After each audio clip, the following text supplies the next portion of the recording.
First item on the agenda is roll call. Miller, Here. Rosado, Here. Beck, Here. Knopf, Here. Chanzit, Here. Barron, Wolf, Here. O'Brien, Here. Callahan, Here. Meitzler,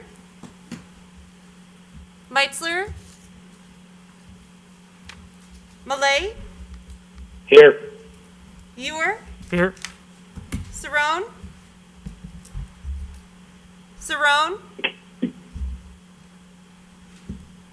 and McFadden.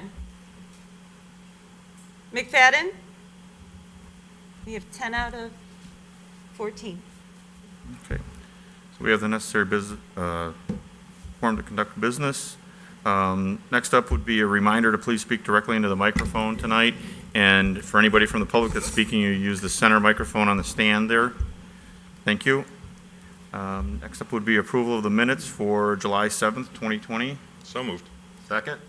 Motion by Chanzit, second by Knopf. Roll call, please. Chanzit, Aye. Barron, absent. Wolf, Aye. O'Brien, Aye. Callahan, Aye. Meitzler, Malay, Aye. Ewer, Aye. Cerrone, McFadden, Miller, Aye. Rosado, Aye. Beck, Aye. and Knopf. Aye. Motion carried. Okay, thank you. Next up would be items to be removed, added, or changed.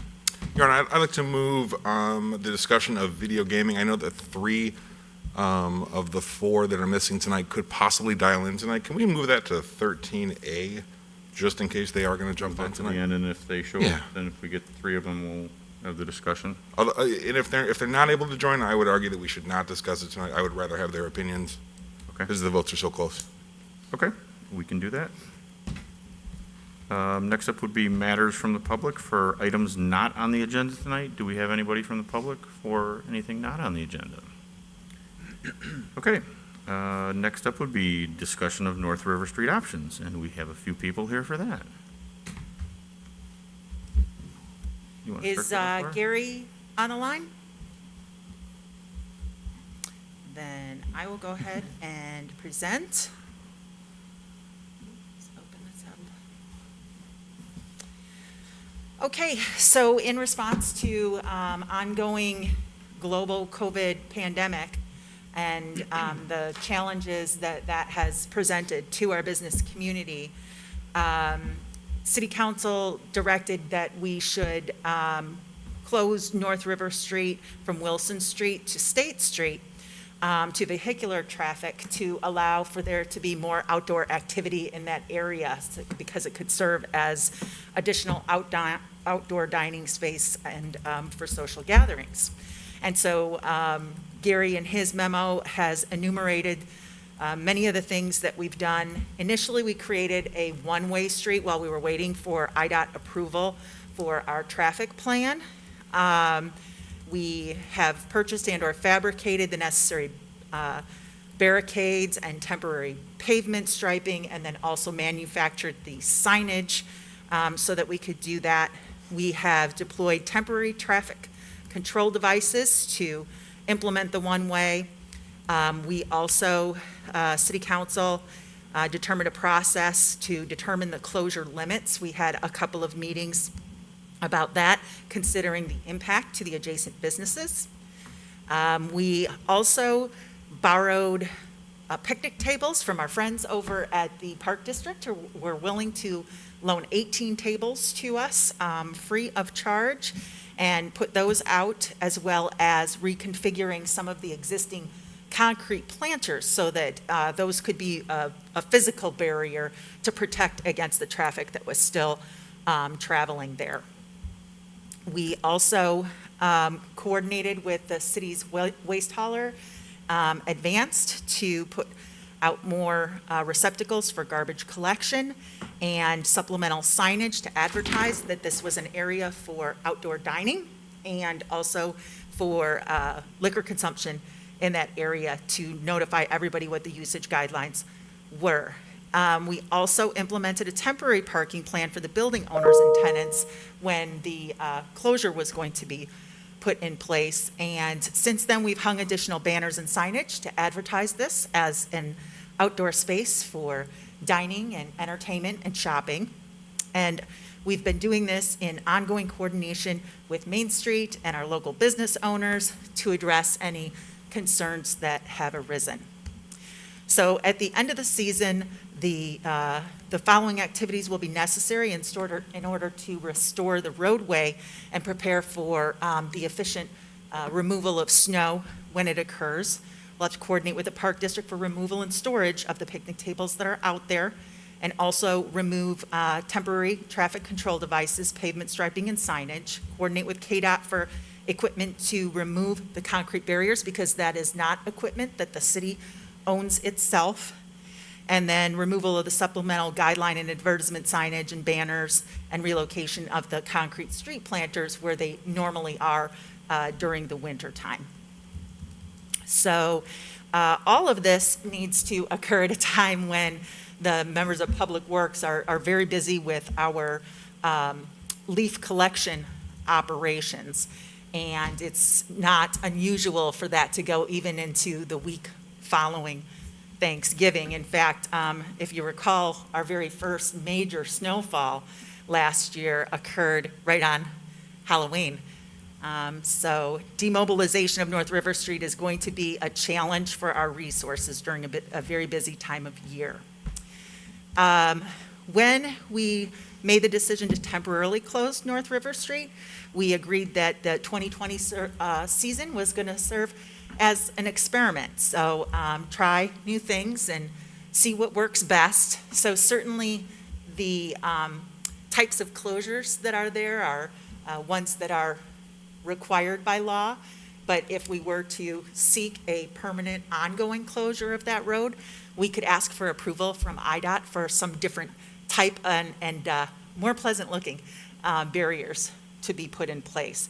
But unfortunately, due to the IDOT requirements, those are the things that we need to have in place right now.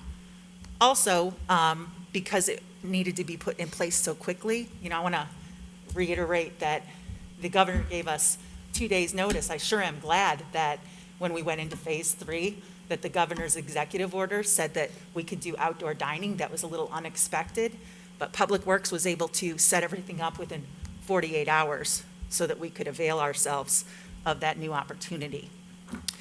Right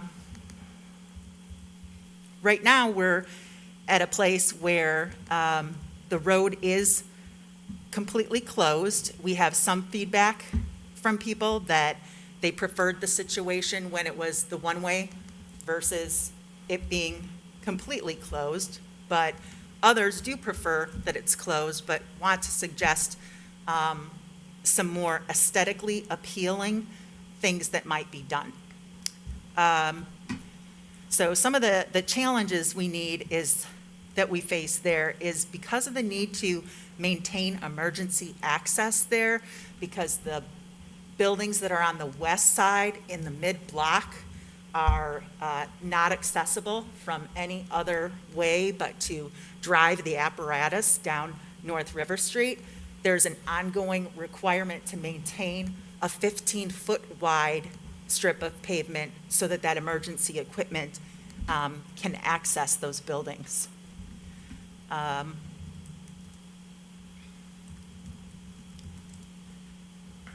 Gary provided some photographs of North River Street in his memo so that people are kind of looking at similar things. One of the things that we had to do was modify the structure of the barricades at the north end of the North River Street closure, because when the two barricades were next to one another and delivery needed to gain access, they would have to move the west side barrier in order to enter that area, but it frequently was not replaced. And so What Bill Kellum came up with, our superintendent of streets, is that it would be a staggered barrier. And it's staggered wide enough so any delivery truck should be able to make it in there. On a more infrequent basis, we find that still moved and not put into place, but it happens a lot less frequently than it did when those two barricades were right next to one another.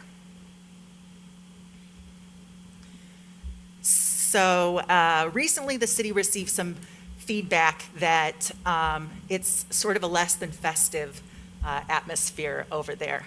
And they compare it to what it looks like on South Water Street right now, with the matching Barco tables, with the blue umbrellas and the lights overhead.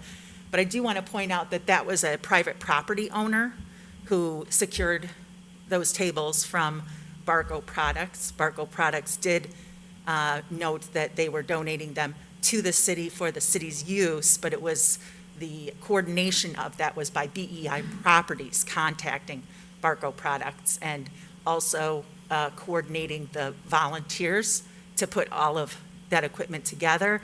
And then BEI also paid for the bases for the umbrellas, and they paid for the lighting that is going on in that area. So they are the ones who contracted for all of that.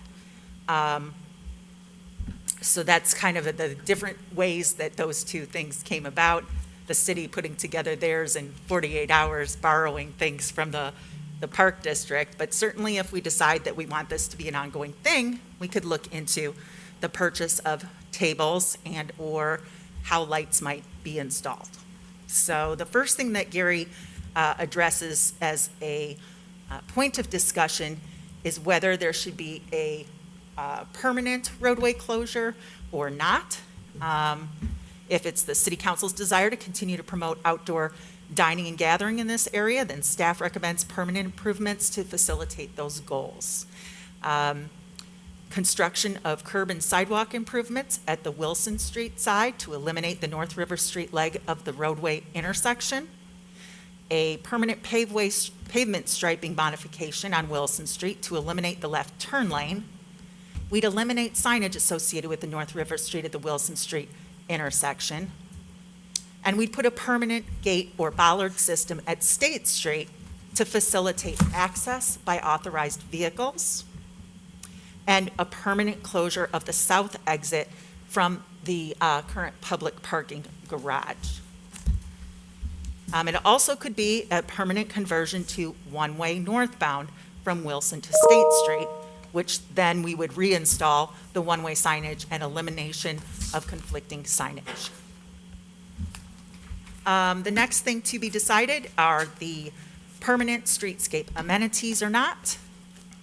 So throughout the WUNRF design and construction process, the City Council placed a very high priority on selecting quality materials. Clay bricks were utilized in lieu of concrete pavers. Granite planters and curbs were installed in lieu of concrete. We used IPE benches were utilized in lieu of plastic or metal.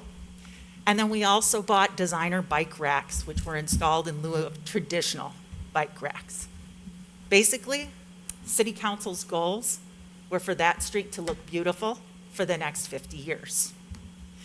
And if it's City Council's desire to continue to promote outdoor dining and gathering in this area with some level of street closure, then some options to consider would be whether you want to install concrete picnic tables manufactured by the same company and in a complementary design to the existing planters, additional planters to match what's existing out there, and waste receptacles of the same type that are out there. If we want to provide a more festive atmosphere, then we may also consider festoon lighting attached to building exteriors, completion of the newspaper boy alleyway arch. Alderman O'Brien? Please. Installation of a video security system, and installation of area-wide sound system for live or recorded music in the area as well. The original Wooner design concept did call for an installation of twinkle lights in the planters on a year-round basis. In the beginning, we did install the twinkle lights, but after they were eventually removed because they were a constant target for vandalism. They were a lot of times being ripped out of the trees, and it was very difficult to keep up with the maintenance of those. If council desires to reinstitute some type of festive lighting in the area, that's why we are recommending the festoon lights that would be attached to building facades. And Gary provides some examples of festoon lights in his memo. He indicates that they were installed over at Aliano's before.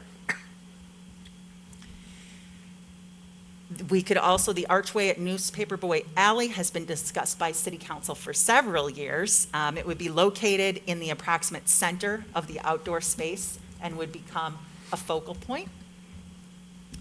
And fiber optic infrastructure is already in place in preparation for the One Washington Place project, and that could be utilized to facilitate installation of a video security system for the North River Street area.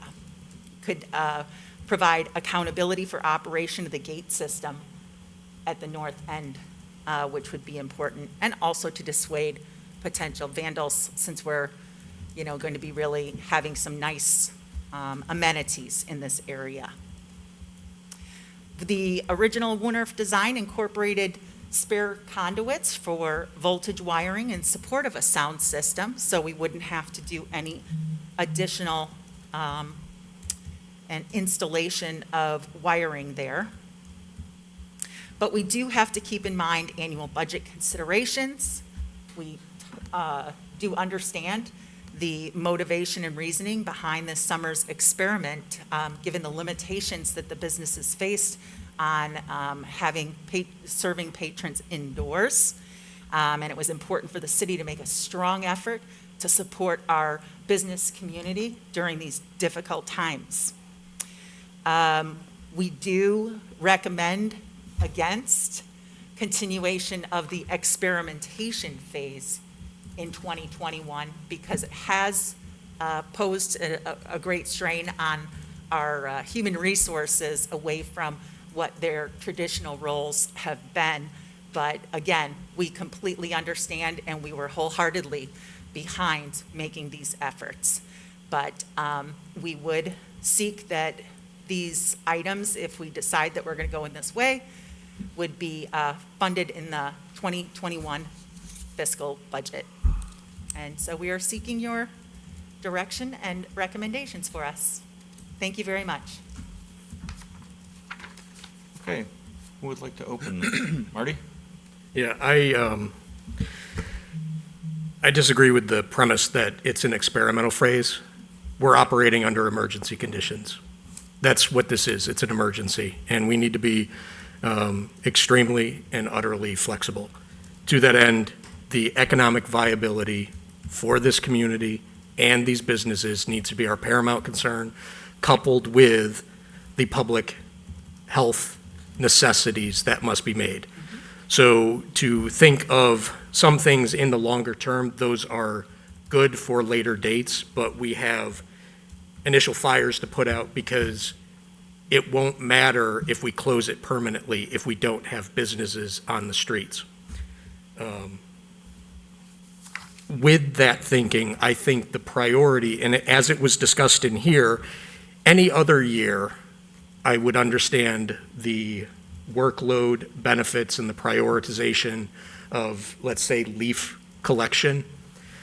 Leaf collection as a priority probably would get put back because that's a luxury at this point. We're trying to make sure that businesses can pay their employees, live, feed the residents of this community in a safe and healthy manner. We do not know how long COVID is going to last. All the best scientists this is going to go into the fall, so at some point we're going to have to discuss probably tenting and heaters and those aspects of it for longer term which are still shorter term because we don't know where we're going. Low-hanging fruit of lighting, we put up the Christmas lights in those trees every year. That's nothing that was an experiment or even related to the emergency. Those should be put up by the end of the week. It should be pretty quick that those could be addressed. If we can safely make sure that the lighting goes up on River Street as is already up on Water Street, good. I would like to make sure that that happens as quickly as possible, which kind of gets into the funding of some of this stuff. And the best money that we've had is the $300,000 grant that we got from the state. And I have never seen such a small, relatively amount that has been used in so many creative ways that is getting the drive and the traction in our downtown. That's why I think it's fitting that I believe, and if I'm incorrect, please correct me, I think we have about another 50,000 of that was reallocated from Gateway to COVID to now other aspects. It's still economic development. I made some calls just as happened up on Water Street, get an idea of how much those would cost so that we have consistency in the downtown in look and feel.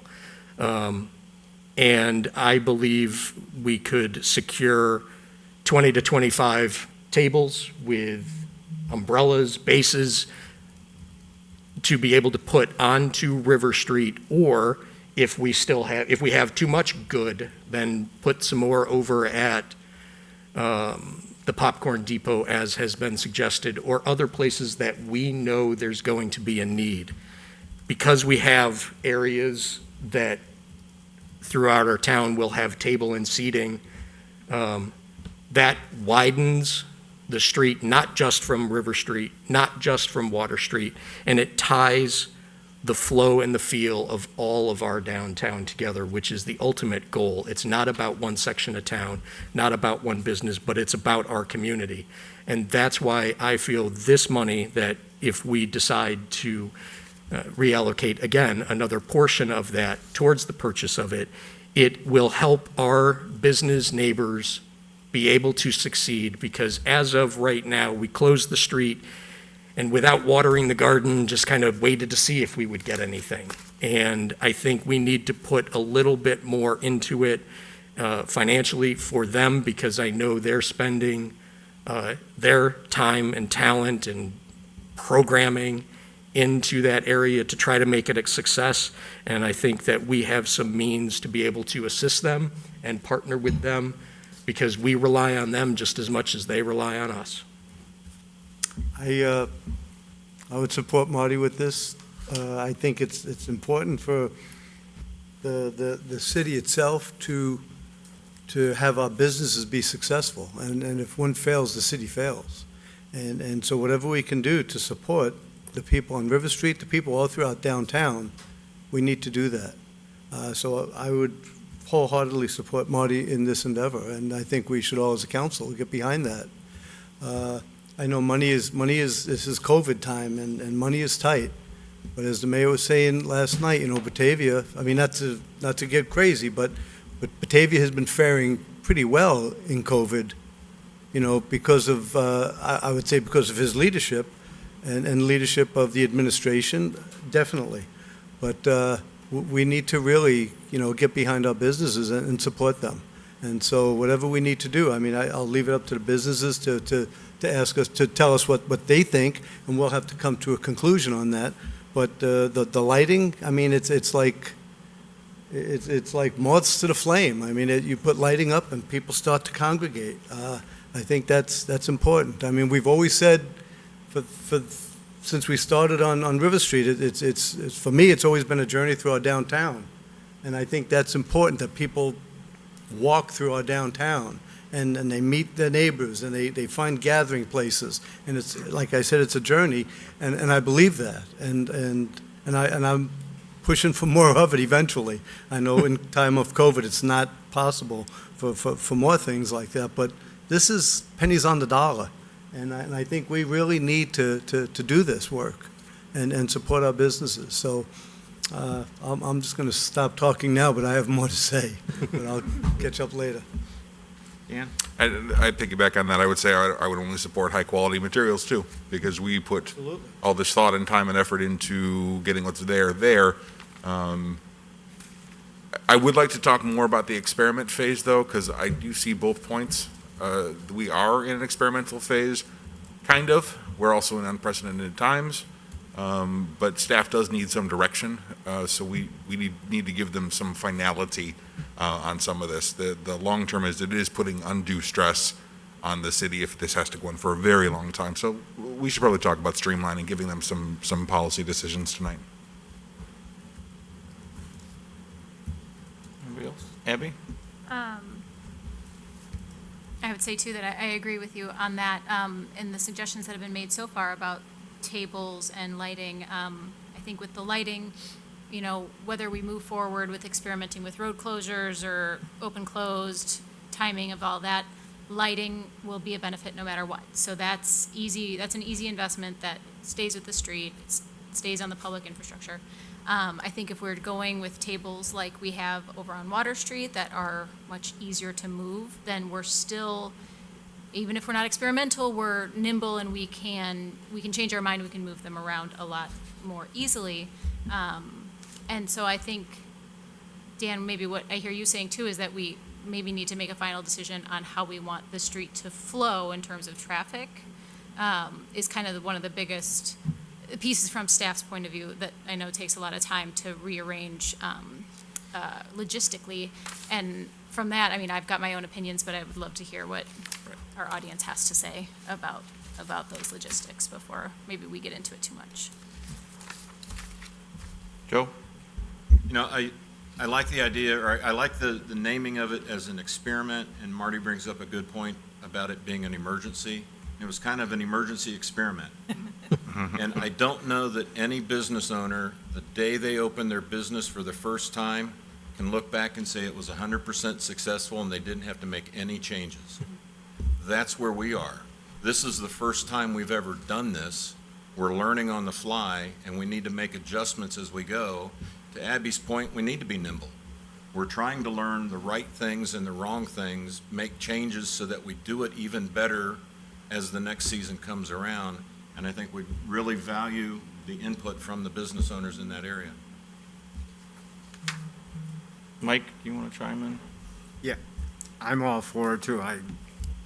Anything to make our businesses work in downtown. I would also be open to Water Street there by Aliano's and not Aliano's, Aqua Viva and the Popcorn Tavern. I think that's a congregating spot as well. I know Aqua Viva, a couple times I've been there, their dining area is full. They could definitely use some more tables to expand their business, but I think that could be used as a congregating area as well, just like River Street. Maybe over here, I know Alderman Barron got here at, what, 7:23. Make sure that's in the record. Do you have anything you want to say, Jen? Probably not, Okay. since I didn't hear the entire discussion. Just from reading the memo and everything, I would support anything that we can do to help the businesses, you know, especially with the outdoor atmosphere. I don't think that this emergency is going to go away anytime soon.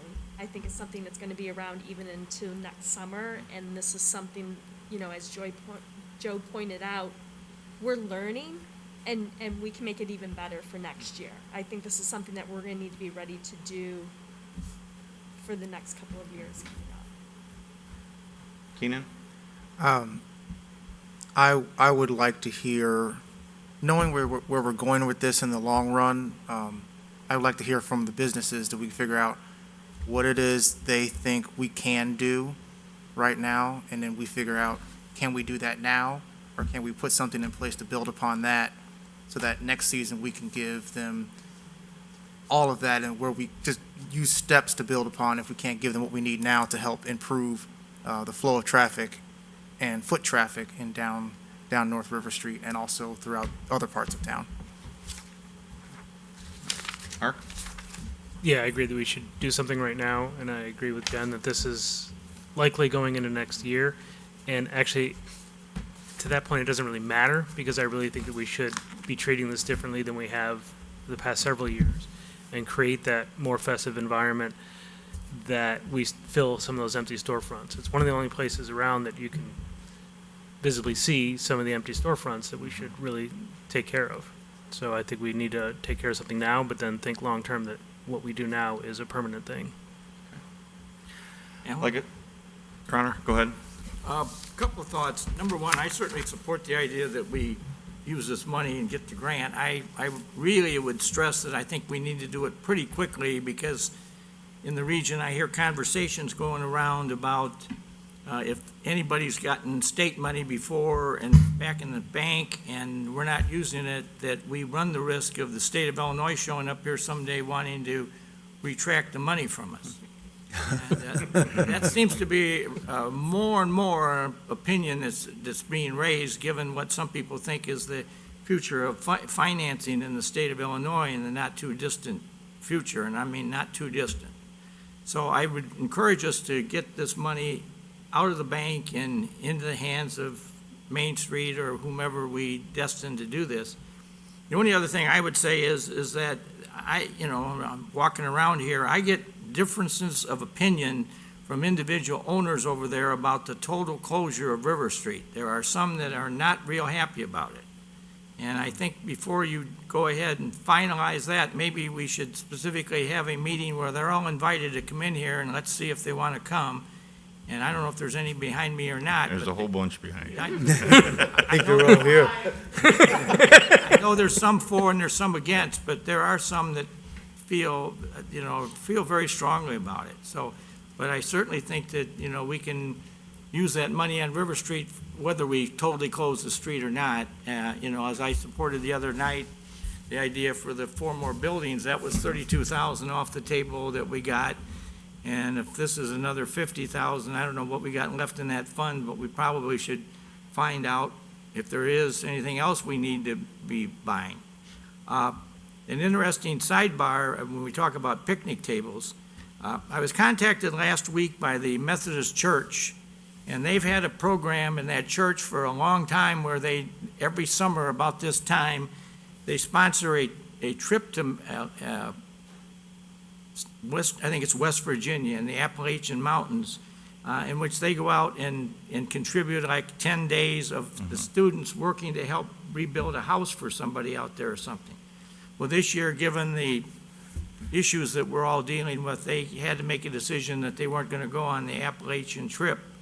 And so they called me and said that the kids still wanted to build some stuff that would be helpful to people. So they said that they were wanting to get themselves into the picnic table business. And so they've built some picnic tables, and one of the church leaders was down here on Monday talking to me about it. We originally had talked about maybe they could build a couple that we could give to the River Rain folks, and they could put them around the back end of the building there. I guess that was offered, and River Rain had some reservation about it because of the age and the agility of some of their residents. They find it difficult to kind of get in and out of a contemporary picnic table. So they called me the other night and said, is there someplace else in the downtown area where we could contribute these picnic tables? So Laura and I were out today on some stuff, and we were looking around. So we may have some other ideas, but there are some other things kicking around here of people wanting to make some donations to the downtown. And certainly those kids at the Methodist Church, it's a Batavia church, they're doing a good thing. They weren't able to do the good thing that they thought they were going to do, so they want to do something to, help the world around them, and that's what they did. So we've got some people wanting to participate in some kind of unique ways around here. So that's my 2 cents. Thank you. I guess I would agree with majority of everything that's been said. One thing I think we have not discussed at all is the 4-story building that's going to be built on this block if everything else goes through in the next couple of meetings that we have. And I think that, to me, has got to be something that we discuss when we talk about closing the street or how we use this to help these businesses, because I think, in my mind, closing that street off, if we can make it work and we can make it help their businesses and make their businesses better, it's going to be something we're going to have to do during the construction of that building.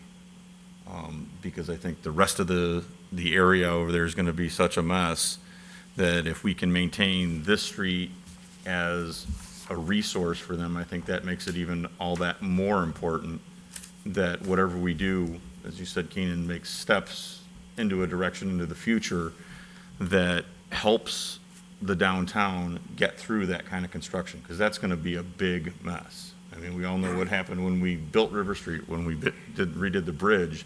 It's a real disruption to downtown. And construction of that magnitude and that same general location is going to be something we're going to have to really work with the business community and Main Street and the Chamber and everybody else to try to make this a better situation than it is now. And I don't think this COVID issue is going to go away anytime quick. I think we're going to be dealing with this for a couple budget cycles. We're going to be talking about this and the effects on the community that we have to deal with. So I agree. I think we should go for the lighting right away as soon as we can figure that out. I don't know that we have $50,000 left of that money from what we've already committed. We'd have to have probably Peggy to get us individual. an actual number, but I really think it's less than that right now. Just where I'm trying to figure out where it's at. It's very close to that. The only thing that I haven't accounted for are the most recent 3 gateway improvement grants. So we have been working on that calculation today, so I can get that to you tomorrow. Alan, just for clarification, the amount that I was not talking about 50,000. I was talking about just a portion of that, about 20. Made some calls to find out exactly what is up there, and actually with some additional add-ons. Since River Street is a brick street, they were talking about some coating that they can put on there to make sure that it doesn't scratch, or that the items don't scratch also, which would then kind of prevent rusting. But the similar features or the similar items that are up there, we should be able to acquire about 20 to 25 for 20,000 or less. So that was the amount that I was kind of on the high end, thinking of just an initial call of what we have out there, being able to have some extras for other locations as we may need. We only may need about 20. Okay. I just want us to be realistic for what we've got still basically in the bank there. So just so we keep that thought. We have split this penny a lot. Yeah, I was going to say a lot of different ways, and I think we've got a lot of benefit out of what we've got there. One other question that I have, and I see that Gary has shown up tonight.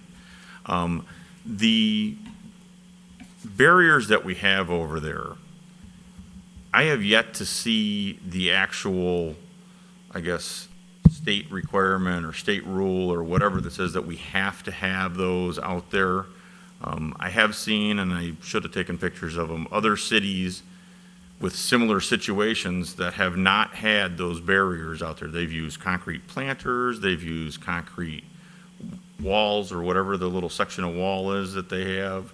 I mean, there's a lot of different things I've seen used, and only a few places actually have the barriers. Now, they weren't all on state routes or near a state route intersection.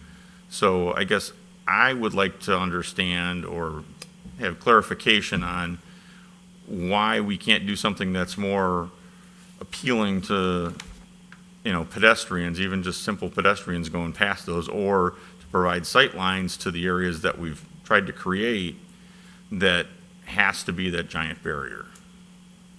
So, first of all, Alderman Behrens and I were meeting with a group of residents. That's why we were both late. It just wasn't appropriate for us to walk away from those residents. So I apologize for being late. Hey, Gary, can you come up, please? I can't hear you. Mike, He does? just move the mic up. How about that? There we go. Better. All right, we'll try that again. So to answer your question related to, and I want to understand exactly what you're asking. Are you asking the concrete barriers or the orange and white barricades? The orange and white barricades. Okay, so the orange and white barricades are required by law whenever you close a roadway. That's the manual and uniform traffic control devices. That's the Illinois Vehicle Code that requires certain signage and certain barricades to designate that a road is closed. And that's what you see out there. So if you see somebody else's town where they've closed a road without orange and white barricades, they've done so in violation of the Illinois Vehicle Code. Okay. So the first vehicle that goes through their town and hits a pedestrian sitting at a table, you've got real issues. The barricades, I'm sorry, the barriers, no, you got me doing it. The barriers, the concrete barriers are not required. Those are a supplemental protection device. They're allowed under the MUTCD. They are recommended to provide additional protection because obviously an orange and white barricade, if a car goes through it at 20 miles an hour, is just going to go through it. That's what the supplemental barricades are for. You know, in the Pride Parade in Aurora, they park their snow plows. Same thing. We've done our snow plows for the Windmill City Fest. Same thing. Except this time, we're not going to park a snow plow out there all summer long, so we put out concrete barriers. So that does, I know that answers your question, but it doesn't solve the problem. And this is exactly what I say in my memo. We have orange and white barricades with big road close signs on them, basically giving the message, stay out. And right next to it, we have, welcome, outdoor dining. I mean, pedestrian. So the orange and white barricades are geared towards the motoring traffic. They're not pedestrian signs. They're not made to be pedestrian signs. They're made to be notification to the motoring public. If we were to make the decision to close that street Permanently? at that side of it and have access for fire at a temporary gate or however it has to be designed at the other end, at the north end, would we then be able to do a completely different barrier in there? Yeah, you technically at that point, if you put a barrier curb, so you just took the curb line that's in front of El Taco Grande and you connected it down the hill to the curb line that was in front of Veritas. You just connected the two barrier curbs, and now you've got a sidewalk behind a barrier curb. That is all the protection you need because it's no longer an active roadway. It's also no longer a WUNRF, it's a plaza. So we need to make a decision, is this street becoming a plaza, or is it going to stay a WUNRF? Yes. That's, So to answer your question, though, nothing else would need to be done. I think staff would recommend that we get some more matching concrete planters Right. and put those out there. Just because you have traffic coming northbound on South River Street making that left-hand turn, and someone who maybe had one too many and misses the turn, I'd rather have them hit a concrete planter than go out onto the WUNRF area. So. Hey, Gary. So I did some work in Oak Park, and I did work on Lake Street and Marion Street. Lake Street's a state route, Marion Street's a village route, a village road. They closed Marion Street without any signage. They put up bollards and they close it. And these roads, the work done on it, were all approved by IDOT. How do they get to do that? Well, we've had this discussion, Alderman O'Brien. You know we had these debates when the WUNRF was still first constructed. We had these debates about the decorative- bollards. the even. bollards, Yeah, yes. removable bollards. They're removable bollards. They are not crash-worthy, and they are not an approved MUTCD device. So did the state approve the road closures? You're asking me now a question I don't know. Right. What I do know is that a removable bollard is not a MUTCD road closed device. So if you want to close the road, you must install the barrier curb. That is a device, if you will. It's not really a device, obviously, but that is the differentiation now, that there isn't a road there anymore, and you don't need anything else. Just Marty, you're we're- third.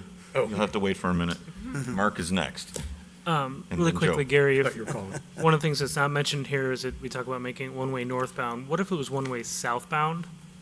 How does that change how we would do that? Because then we could still have the traffic flow through there that some of the restaurants and others around there care about, but then it would not allow, theoretically, does not allow somebody to turn left or right onto that road.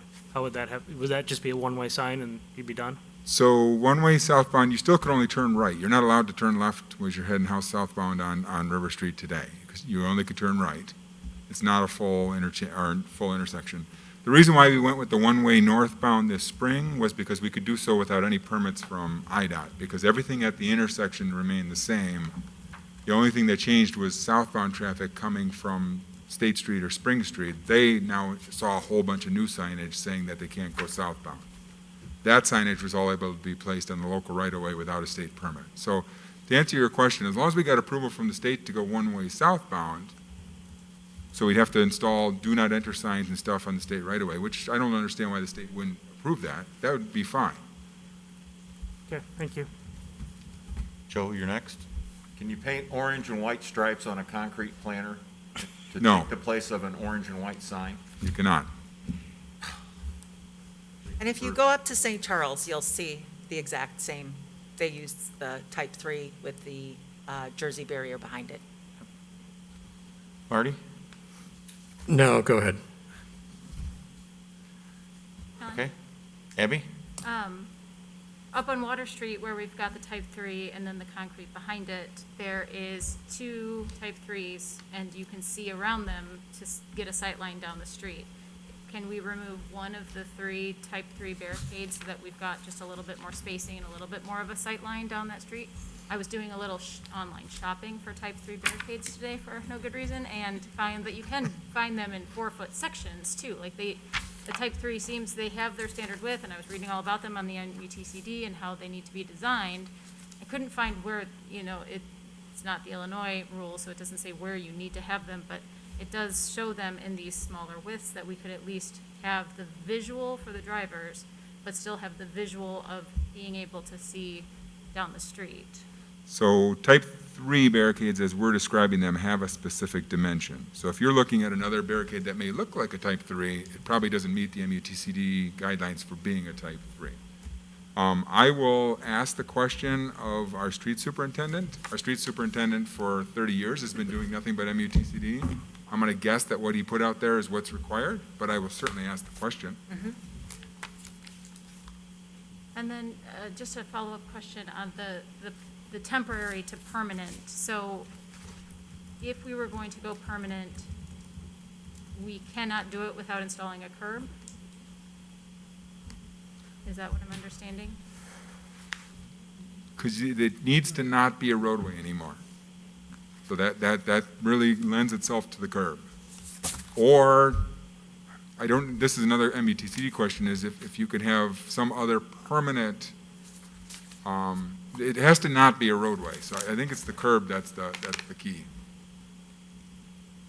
I'm trying to think back to walking down Fremont Street or 3rd Street Promenade or Times Square, other streets that have been shut down permanently, and what the infrastructure is around them. And I will look into that as far as other options besides the barrier curb, but I really think it's just the curb. But if there is another, whatever we do, it would have to be permanent. They have to be permanent and crash worthy, which a barrier curb is considered to be.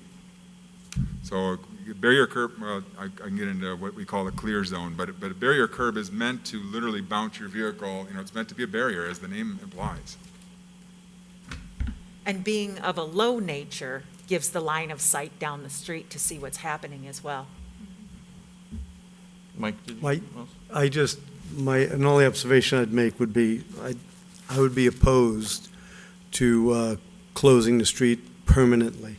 I mean, I know you talk to people in the Traffic Alliance, and they would say it's a death sentence for a roadway and for businesses along that area if you close the street to automobile traffic. I look back on just my own experiences again in Oak Park.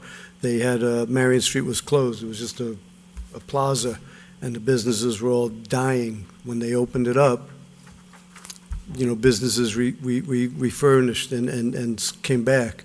And I would say if we were to, I don't know what the businesses think, but if we were to do as Gary is saying, and we go northbound one lane, I mean, just, the whole thing behind the Woolnerf and the way I envision other parts of our city eventually is a European look to it, that you can have, a roadway of 15 feet wide, and right along the roadway are tables, and people, it's a fully shared street. And cars can't go down 20 miles an hour, they can't go down 15 miles an hour.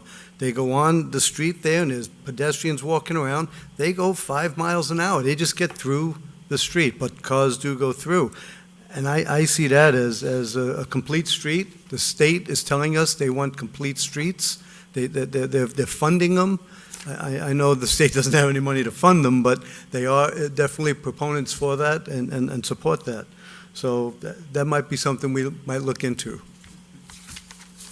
Artie? Yeah, so mine was kind of going along with this, returning it into a cul-de-sac, basically, instead of not a street.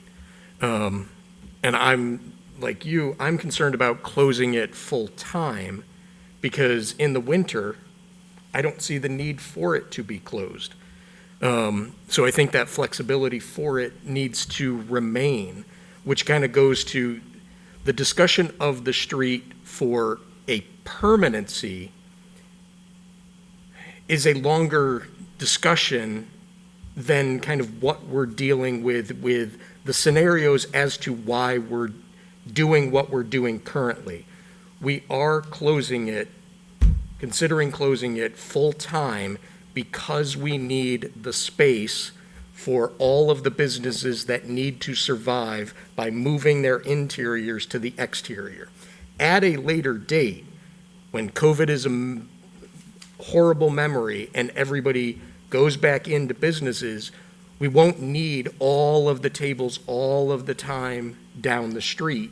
So that's why I'm viewing it as we have to deal with the situation of why we closed this for right now. The discussions of, do we close River Street, do we not close River Street, when we were talking about this last year, that's when it was oh, wouldn't it be nice, and being a plaza. They need something to survive. No ifs, ands, or buts, because people just, even if they're allowed to go in businesses right now to eat, people aren't going inside because a lot of the portion of people in the community are scared to go inside.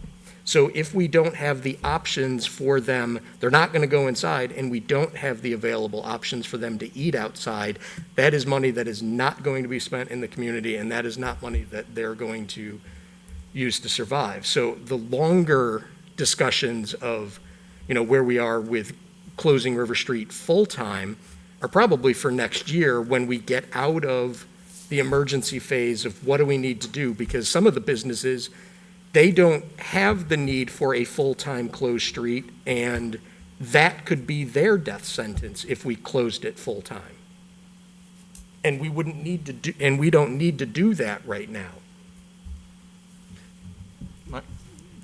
Just a quick observation again, to what Marty says. If we close the street, and it's just on a temporary basis, however long temporary is, what we need to do right away, tomorrow, is when you're heading westbound, every time I'm going westbound, I see a sign saying River Street closed, an orange and black sign, and that's all I see. And so everyone's initial thing as they're driving is, well, it's closed, just keep on going. As you pass it, you might think that there's some activity there. So maybe we can put next to that sign, shops are open, come and eat, or something, but just so people don't just see it's closed, that there is some activity for pedestrians. Yeah, I just want to reiterate too, long-term, when we have these discussions about the Wooner, I've never been comfortable with the idea of closing it permanently, because as the pedestrian advocate that I am, I like the shared forcing and training drivers specifically to coexist with other modes of transportation is so important, and that road is good at it, especially as we train pedestrians to be more comfortable being in the street, because it's their street too. And so when I look at what's there, and when I look at the proposal for what's listed in your memo too about the permanent closure options, I want to know from IDOT's seat, can we do a semi-permanent, what could we get approved? Can we try and get some sort of a semi-permanent COVID-style closure approved that is some sort of a hybrid between You have it. temporary? I What's mean, that? you have it. This is it. This is temporary, and then there's permanent solutions. Right. And can we see what IDOT will work with us on? What I'm trying to tell you is it's an Illinois state law. I mean, if you close the road to vehicular traffic, you need to do what we've done. Temporarily. Because Right, if and then we it's could take the permanent, barricades away, and the the road, which we permanent- will this fall, and the road will be back open again. I think we're saying the same thing. No, I'm No. saying hopefully in my dream of dreams, there is a prettier, semi-permanent solution. There isn't. You have it. I mean, it is the solution that complies with the state law. This is kind of the genesis behind this memo is staff has been receiving negative comments literally since day one about the aesthetics of this improvement. And it was just suggested by Alderman O'Brien that next to the road closed sign, we put a sign that says road open. So we're sending complete mixed messages. Well, wait a second. Excuse me, Gary.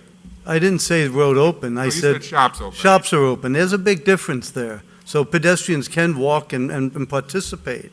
There is a big difference than No, and road I closed. think I'm saying the same thing you all. And so, and I think what Abby is saying is there a middle ground somewhere. That's all she was looking for, I believe. I get, but that's what I'm trying to say is there isn't.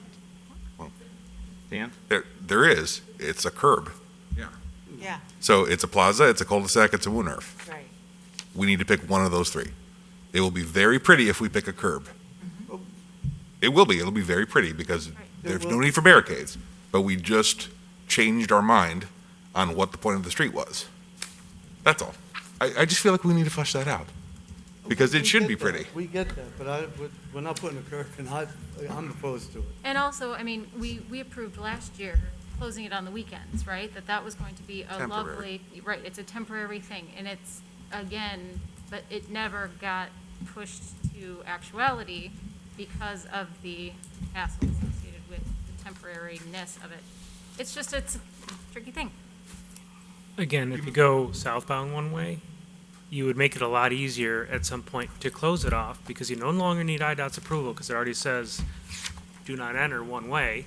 You could close it off so nobody can come southbound. You could close it off for an entire weekend. And that gives you the flexibility. I think one-way northbound is more dangerous because people are coming off of a paved road, they're coming across Wilson, and they're going faster. And then it's like, whoa, what did I just drive onto? It's brick, and it's too late at that point. If you do it the other way, they're already on there, it's a much slower, it's gonna probably be safer that way. And that gets you your temporary, permanent, and no ugly barricades blocking people's view from going there as they drive down Wilson. Okay, well, I'm glad we had more of this discussion. I mean, I think we know that there are things we want to achieve right away. I think that there are things we need to discuss further to decide what we really want to do with that block, how we want to treat the traffic on it or not on it. And then, those are the decisions we're going to have to make, especially as we move into the budget this year. So now I want to bring up all the people that have been quietly sitting back there listening to us so we can listen to you. So I don't know who wants. You may also have some people who are on the phone, just to Okay. let you know. I'm not sure, though. Is there anybody on the phone that wishes to talk? In fact, I didn't ask Tony if he had anything to say. Yes, thanks, Alan.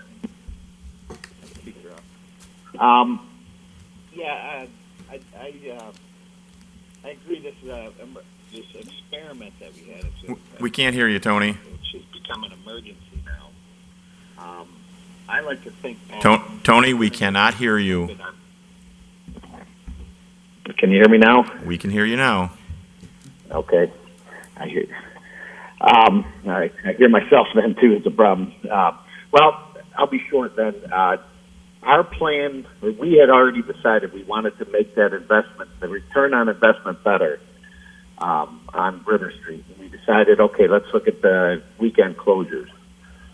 We all know we've been forced into some emergency situation here, but I think we need to keep our eyes on the long term, but making that, getting the return on investment as high as we can. And so I think investing in some of the things that would attract more people down there, from lighting, more permanent fixtures that are high quality. In terms of permanent closure, I like the idea of a Warner. We've gotten some recognition about that. I'd like to keep it a Warner. With that said, a one-way direction, which we have had that, going northbound, you could have more space. Could we move some of the planters and stuff a little closer and make it more of a single lane? That would produce that space and help us to continue on the intended vision that we had and we're going towards before any of this came. those are my thoughts. And, one other thing while I'm on here, I was going to bring it up in other, but maybe it's an appropriate time now.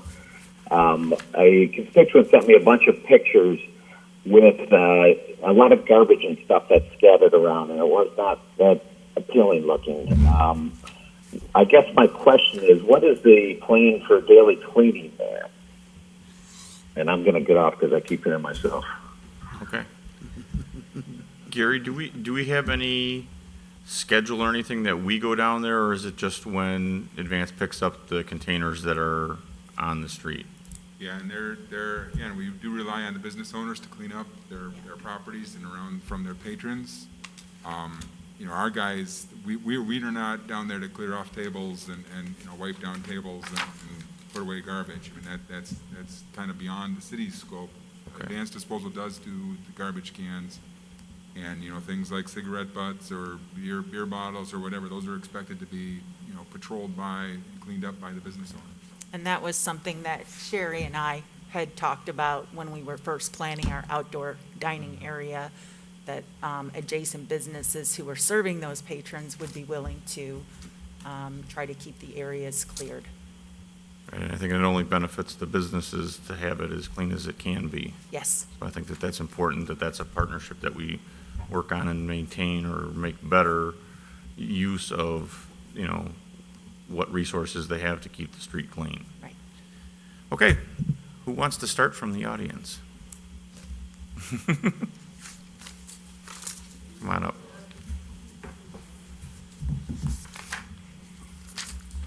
Yep. Yes, please. Sorry, that's short for you, John, isn't it? Just tilt it. Okay. I know you guys don't know who I am because of the mask, but I'm John Hamill from Pal Joys and Bar Evolution. So first I want to say thank you to the city and the city council for the help you've given us so far. This thing is a monumental, excuse the term, life suck from my standpoint, from a business standpoint, to have your business that was kind of still in its infancy stage with evolution to finally not having to put any more money into it and actually looking to making money for the first time at the end of last year. So our business is down, my business is down on evolution 50 to 60%, even with everything you guys have done so far. So I'm here to kind of say, appreciate what you've done, but we got to keep going on it, because my business, and I've had conversations with other business owners on the block relating to everything that's been discussed tonight, and we are trying to do what we can to bring more to downtown Batavia than just having a business that says open. Melissa from River's Edge, she's doing trivia. She does a bluegrass. James does a open mic. I've contracted with some high school students that come play 2 nights a week. We bought bag boards. We're trying to do everything we can to make it someplace that people want to go. And I appreciate Marty coming up with an idea with bringing tables. The envy of the city right now is Water Street. And he did a nice job getting those tables down there, getting the umbrellas. It looks nice. And River Street, given what was spent on that street originally, has more potential to give nicer because it's a natural spot. I think from our standpoint, from some of the businesses on there, and I'll let them speak, but I'll try to summarize what I've had contact with. It is a difficult thing for the temporary closure that's on there now. There is not the signage is difficult, especially on Wilson Street. Gary mentioned road closed, road open. There has to be a way to let the customers of the Chi Tree know that if they're going down towards Wilson Street or towards River Street east or westbound, that they have an option to turn right onto 25 and loop around before they ever get to that intersection. I don't know how that's done. I don't know what the rules are for signage, but if we can find ways to tell people that there is a round way to get over there, it will help her business to have foot traffic. And that's the biggest issue for her because she's open during the day. Having been on River Street for many years, the traffic on River Street, other than when Fabian Parkway has an accident isn't a ton. It's been discussed, is it permanent, is it temporary? Right now, we need as much to go on that street to help us get through the next 2 months, which hopefully we have a nice fall. If we get cold, it was cold last night and nobody wanted to sit outside at Pal Joey's because it was too cold. It was 7 degrees and I, for the life of me, can't figure that out. On the type 3 barriers, the ugliest things that have ever been invented, I don't know, and Gary, you can answer this, is there ways to put signage on those, wrap them, do something that has the reflective capability or pieces to it that could tell people that, yes, the road's closed, but it's not this ugly. There were mentions of a one-way street. One-way street going southbound really doesn't do a whole lot of any good for traffic going up and down that street. I understand the safety issue coming off of Wilson, is there ways to put speed bumps on the street, to slow people down? Can you make a curb to fit in the permanent piece where there's that permanent and temporary that's being discussed tonight, where you've got a curb that creates that one-way strip and you line it with some nice planters that make it look a little bit better and protect the people who are sitting in there. The question I have is if you block off, for example, North Brown, can River's Edge serve alcohol and food across the road into that seating area? That would have to be paramount for her because right now she's able to go and do her trivia on River Street, and that allows people to sit out on the street and be served, and she can, hopefully make money doing that.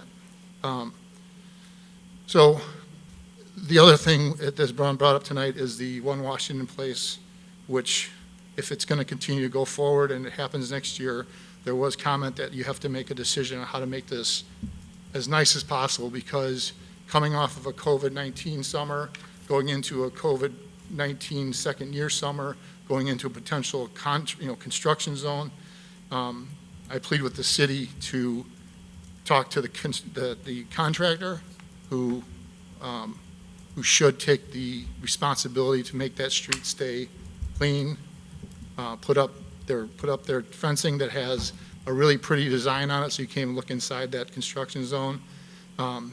Spring Street has always been talked of being a staging area for a construction zone. I've said this before at the council, I'll say it again, you need to keep that street open. There's no reason why that contractor cannot use a third of that street for whatever they need to do on the site or find other spots in the city to be able to stage their equipment or whatever they need to do. But you go downtown Chicago where they're building 70-story sky rises, they're doing it with a sidewalk open. So there's no reason that they can't do that. That's my feeling. I won't take much more time. I do, please look at Marty's suggestion of purchasing those tables to make that street as nice as possible. From our standpoint as business owners, we're trying to do as much as we can to promote and program it. We were asked to do that initially, and everything takes time, as was alluded to. We're trying to make it so that there's a reason to come down on River other than to sit and have a drink or eat. Trying to make it so there's something for people to do. We've had a discussion with the Lions Club. We want to do a fundraiser. All the non-for-profits are getting killed right now because there's no place to do their events. So we want to do a bingo on River Street out in the open with social distance, but have it go towards the Lions Club who needs help too. So I don't have anything else. And does anybody have any questions for me or? Nope. Right. Thank you. Thanks, John. Gary, while we're talking about signs and some of the things that John just brought up, would it be possible, because we have a parking lot on the way down the hill, or access to a parking lot on the way down the hill on Wilson Street coming west, to have a sign out there that says park here for Wilson, or for River Street businesses? Yeah, I just wrote down, shops open signs east of Washington to try and direct people, it would be north on Washington then to State Street to get them down there. Which parking lot are you referring to west of? The parking lot that's up at the top of the hill. One Washington Place parking lot? Yeah, where that would be. That kind of goes to what Alderman O'Brien was saying, is that signage as you come down the hill saying the shops are still open. Right, and I mean, just to be able to direct people to that parking so they don't get down there, see that River Street is open and there's people out there enjoying I got you. tables and everything on the street, and then have to park on the other side of the river. Yeah, If they my want to light be bulb there took as a close second as to turn possible. on there, but I got you now. Just to be able to, Yep. get that out there. Okay, who's next? Come on up.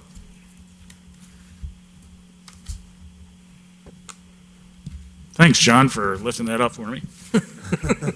My name is James Joseph. I'm the owner of the bookshop Batavia. As John mentioned, I do a couple of things here in town. One of them, the Batavia Lyceum Association, is unfortunately nixed by COVID over safety concerns and the fact that we draw so much. The open mic is a smaller event, which we can do social distancing, and we can do it right outside John's place. I can tell you, I've talked to pretty much everybody on River Street constantly. Melissa and Ryan and I talk all the time. They're not here, but Sama Studios is my neighbor. I've been helping them since they started. We talk all the time. Missy and I had a really great phone conversation today, and I'll tell you, I talk to Beth and Sherry all the time. Completely and totally communicative, approachable. I remember when the closure was first suggested due to the COVID action, and I was all for it. I'm usually the kind of guy who's like, I don't know, call me Don Quixote, but I just charge full in without thinking about it, saying let's do it and give it a shot. The River Street closure has benefited mostly, what it benefits us is as a communal business space, if done right. Day in and day out, when I show up at my shop, there are people that are sitting over at River's Edge who are staring at me as I open my door, and then they go, "What is that?" And they walk over, and before I know it, I've had another great day of sales at a bookstore here in Batavia. That's not normal, because this town's not normal.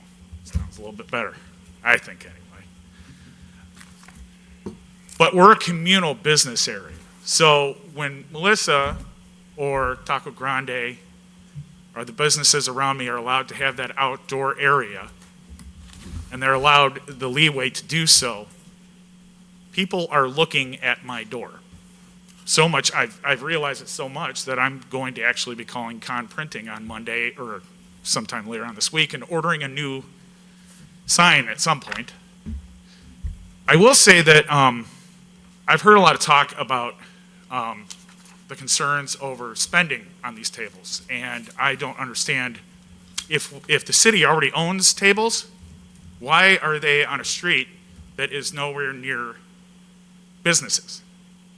So is it more efficient to buy more tables or buy a moving truck? Because I'm pretty sure we could throw in like $50 a shot, get some tables moved.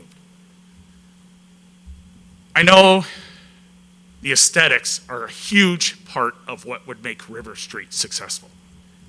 I understand IDOT regulations, barriers, all that stuff. But if you can look down and you can see lights, tables, umbrellas, because everybody wants that Jimmy Buffett dining experience, we can give it to them. Aesthetics are the most important thing.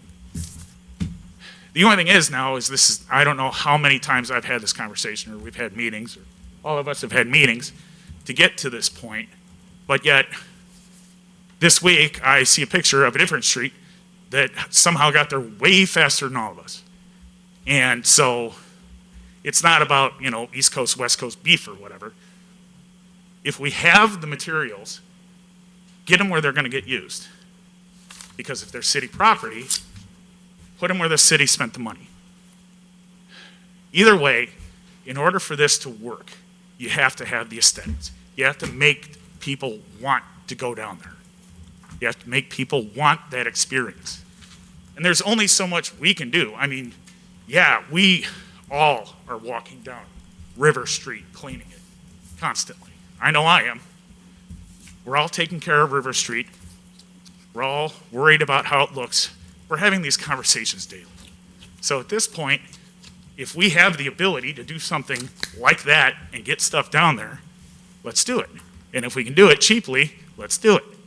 Either way, we have, the aesthetics of it have to be improved for it to work. I do agree that probably down the road, it would be more efficient if it was a one-way. Especially one-way southbound, because when those people are turning off Wilson, there is somebody who owns a Dodge Charger that thinks she's Bo Duke. It happens constantly. And there are kids walking around. So there's a balance. That future conversation is great. I like hearing that. But for now, in this drastic situation that we're in, it is important for us to come together collectively and give our business districts the best opportunity to succeed, including myself. Because the better they do, the better I do. But not only that, the better they do, whether I'm doing well or not, my town's better. And that's part of the reason why I moved here and I live here. So, thank you. Thank you. I think, correct me if I'm wrong, but I think the majority of what's over on Water Street was purchased. The No. umbrellas and everything, and the lights were purchased by BEI. Yes. I thought the tables were donated by Yes. Barco Products. Yes. But the rest of it was the adjacent property owner bought and That's correct. installed the lights. And I don't think that we should minimize the fact that he took the initiative to approach Barco Mhm. because his vision was to, at no expense to the city, create an outdoor dining space over there for not only the restaurants that are in the plaza, but also others in that area. He's done a lot to support Water Street becoming the heart of the arts community in downtown Batavia. And so I really think that it would be difficult for us to say thanks and then move those tables away from there. Right. And there was 48 hours of volunteer labor that went into putting those tables together as well, that he, recruited and got all that done. Okay, anybody else? Come on up. Yes, hello, this is, hi. This is Alain Espinosa with Soma Yoga Studio, and Denise, my wife, is right next to me. First of all, I would like to appreciate and thanks to the city of Batavia. It's been very, very welcoming to me and my family and our business. The effort that everybody's doing is very recognizable. And I just want to give a few suggestions, just because I would like to say something, because it's you have to bring your 2 cents into this. Everybody is trying to do their best, and I would like to just point out and see if there was a way that the city, because I've seen that in other cities that I've gone to. A way that the city can benefit from, in that big parking lot, all the way down west side of Wilson. It's a suggestion of a movie night, and try to keep everybody, social distancing in a safe way, but during the week. Doesn't necessarily have to be during the weekend. Evening during the week. Mostly people are just home, nothing to do, and they can just do a movie night. The city can benefit if they have the means to set something like that up, and then the business around it can bring customers into the business as well. My wife and I, we just started in January. We just opened the studio, and if it wasn't for the farmers market every Saturday, it would be very difficult for us to stay in business. So the farmers market and that ambience has been very helpful to us. And thank you to James that he actually suggested for us to do that, and it's been very helpful. Maybe during the week, invite some of those artisans that come every 15 days twice a month. Maybe for them it would be beneficial to come during the week at least one time. Set up like one day during the week, evening, and then maybe set up some small shops, whoever would like to come and market their art. I know that the boardwalk is being very good as well, and it's being successful. But also during the week, just to like kind of bring people in, kind of like make that area a little more, bright. So far, River Edge Bar has been doing very good with live music and Melissa, the trivia night. Wednesday is popping. But just a few ideas that I had in my head, like the movie night. It brings a lot of kids, it brings a lot of families. They can stay social distancing and like they will go out and get a drink, from Bar Evolution and, go to River's Edge. It was just a thought. Like I just went to Naperville and they were doing a movie night during the week on a Wednesday. And I was like, big space back there by the river. It would be like a good idea, in my opinion. Anyway, thank you, everybody. We appreciate that the city of Batavia is like trying to help and doing the best in these times. Thank you. Alan? Yeah. When Alderman Beck and I were being great parents, letting our kids run in the rain the other night down River Street, we talked about that very thing, that how great would it be to hang a projector from the arch and at least show a movie going that way. It might be a distraction for the road closed, and at least on one side. But I love that idea. I think that's a great idea for. I was going to mention, I think the Park District has done it. I think they're the ones that have done it when Yep. they do it out here in Yep, they do it here. Bond Center. And I think the same type of thing with a screen, even on the side of this building, as viewed from the parking lot on the other side of the river, Right. might actually work. So I mean, I don't know, what the logistics of all that would be with the Park District and whether or not they'd be able to do that and how we could set it up. But that's, another idea. Okay, who else wants to come up?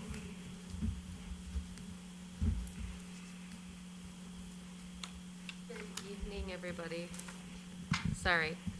There. My name's Casey Hogue, and I own 6 Plus Cypress, the boutique on the corner of River in Wilson. And though I am not a River Street front door, these people support me, and I'm here to support them. So their livelihood is my livelihood. We work together. So their people shop with me, my people eat and dine and shop with them. We need to do something and fast. I draw people in from all over. I have shoppers from all over the Fox Valley. I'm extremely grateful for that. I'm open 7 days a week, a minimum of 8 hours a day. People come in all the time and say, oh, what is this? And right now it's almost a joke because we talked about the road closed, sign, shop, dine, eat. And I honestly, at times, I don't know what to say to them. They're coming from St. Charles, from Naperville, from Oswego, from Plainfield, from Geneva. And I don't have anything to tell them. And it's sad because we have so much to offer down here. We're such a unique, quaint little town, and that's why I chose to open my store here. There's nobody like me here, which is fantastic, but there's nobody like them either. So I just think that overall, these people are my neighbors, and I want to see them do well. We're all struggling. I mean, I'm struggling too, and I am fighting tooth and nail to stay open, and I need their support too, and we need the people. We don't only need we need movie nights, we need the evening, but we need all day activities, some way, shape, or form. I hear a lot of, no, this is the rule, this is what we have to do, or no. You know what, it's the time of COVID. Ask, you never know. I mean, instead of just quick to say, no, we can't do that, or no, that can't change, or no, this is the rule, have we asked? Have we truly asked? Changes are being made across communities nationwide. So now's our time to ask for some change. Where can we bend the rules maybe a little bit for this time, not saying long term, but for this time to make sure that when we are back up on our feet and running, we are all here still because we all want to be here. That's why we're here tonight. We don't want to close our doors. We want to be here. So that's kind of, I'm making my quick and dirty, but we have so much to offer here. So just please take a good, hard look at what we can do. Again, not just nighttime, not just weekends, and I'm not saying Monday, Tuesday, but long-term viable activities. People are going to be staying home more and more. We know this indefinitely now. What can we do to get out? I have 4 kids. What can I get out to take my kids to do? I need to get out of the house at a social distancing and fun activities. We have the perfect platform to do that. Again, I don't know what the long-term effect is, but I'm more on the right now. What can we do right now? Because we all want to be here, and none of us want to close our doors. So I ask that you consider asking again, where can we bend the rules maybe just a little bit to make some changes and in some impact right now? That's it. Thanks. Thank you.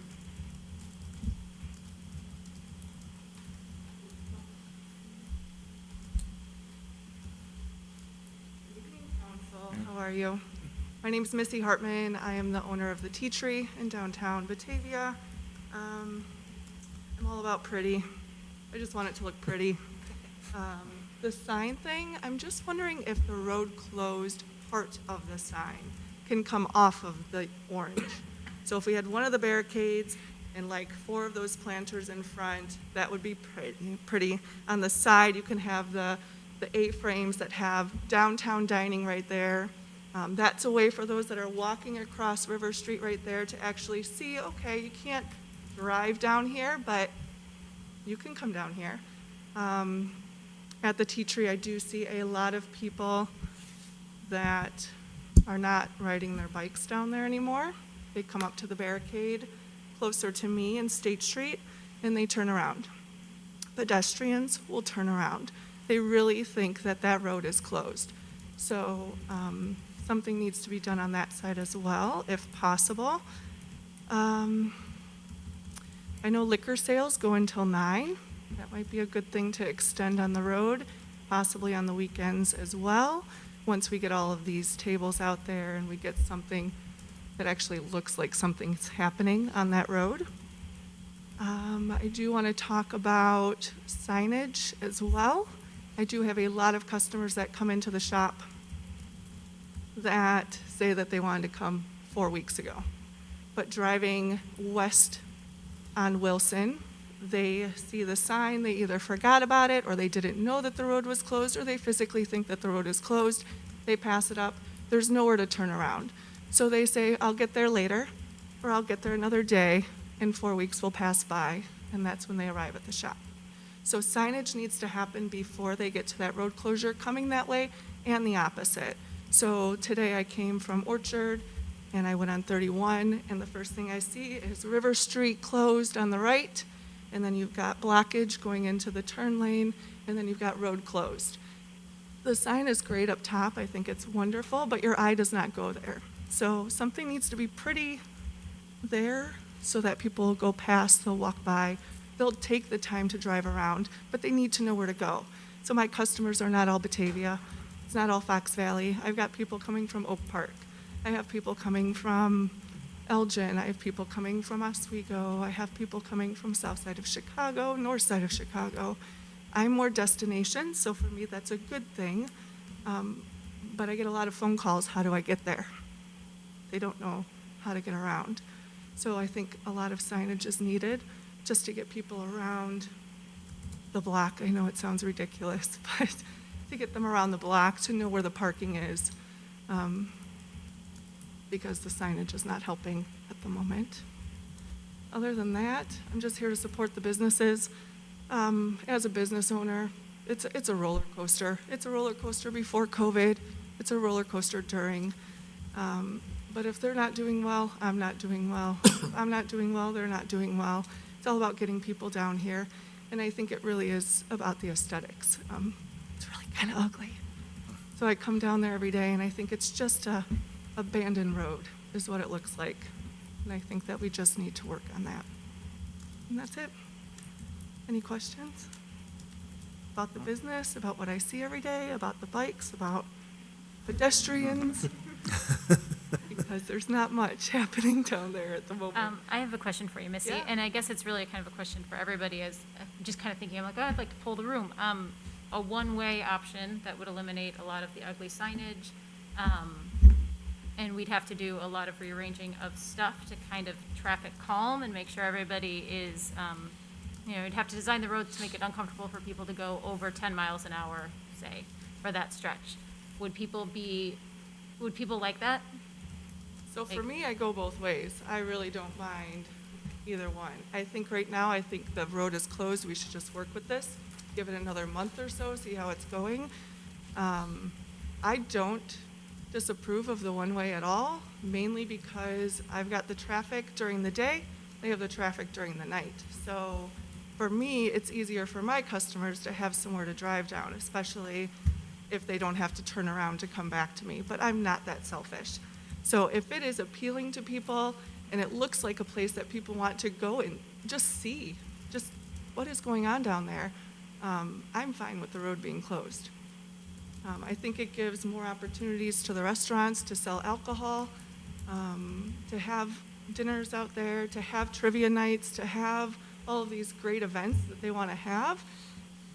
I think just more effort needs to be put into making the street usable. I do think the more I visualize it in my head, I think there probably is maybe room for all of that, a one-way street, plus room for seating, plus room for trivia, plus room for bags, to make sure that it stays an active street. Good options. Laura? The staff has done a lot of research about where completely closed streets are successful. And in Oak Park, not successful. In downtown Elgin, not successful. You know where these are tremendously successful is in university towns, where there are tens of thousands of pedestrian customers walking through the town. The temporary closures are very difficult to both make aesthetically pleasing and also, very cumbersome from a manpower standpoint to put in place and take out of place at various times. So maybe I'm kind of agreeing with Alderman Beck in the direction of it's a wound nerve. And it would be nice if all modes of transportation could share it, and we could go back to the very aesthetically pleasing planters and benches, and add tables that complement the type of things that we have put in the street, so that we can have some, perhaps a lot more activity than existed before we did that, but still allow for all modes of transportation so that people didn't feel like they had to turn their bike around or not walk down the street or drive by a store that they love because it looks like the street is closed. Marty? I have a question for, I think Sherry's in the back, just to get her thoughts on, I know Main Street as a national organization, and one of the charges is design and some of those aspects. Do you have any input from either what some of the national trends are? Because everybody's in the same boat right now. Yeah, everybody's in the same boat. And I think it's important to note that what we've been trying to do in terms of outdoor dining is sort of a, for lack of a better term, a form of triage for our restaurant and bar community right now is not unique. It's going on everywhere. And different communities have addressed it differently based on what the density of their restaurants on a given street or in a given area might be. One of the things that gets talked about a lot in design is use. And to Alderman Beck's point, to be nimble, to be flexible, to what you put in, be able to be used in different ways. And I think on the Wooner, even more so than in some other areas, we should pay attention to that. So in the event that you guys decide to make an investment in things like tables, it would be my suggestion that use quality materials, but maybe not the concrete, so that you have that flexibility, so that you can make those changes if there's an event on the street, if a business changes, if the nature of a business changes from a restaurant to something else. The one thing that I think has to come through tonight, if I could emphasize anything, is that even 6-8 weeks ago, we talked about tables and lighting and something up high for shade, whether it was a tent or it was umbrellas. One of the things you see on Water Street, yes, there's the barricade. Would love to get rid of it, understand that we can't, but when you go past that barricade, whether it's the barricade on Water Street or it's the barricades on River Street for years when we have a farmer's market or an Oktoberfest or anything, the reason that visual barricade, that ugly orange and white sign doesn't matter is because you can see everything that's going on that street beyond it. You see the tents, you see the lights, you see the rides, you see the umbrellas on Water Street. And right now, there's nothing people can see during the day or at night on River. So everything we've talked about here I think is great. I think the discussion of one way is positive. Whatever you do, can we please do it quickly? And can we get something visual for both day and night to let people who are driving down Wilson know there's someplace to go? Because if we wait too long to make it perfect, it's going to fail. I mean, since March, I've watched every single business, every single family, every single nonprofit organization, city, government, everyone has had to change how they do business. On a daily basis, we don't work the same hours, we don't work the same places. Our priorities have completely shifted. We have to do that here too. So that's all I implore you to do is as you continue that discussion of what will be exactly right, let's at the very least approve and get in place those minimums that we know will exist no matter what. So moved. You know, I would agree with you wholeheartedly, and I would then, task the council to say, let's make a decision.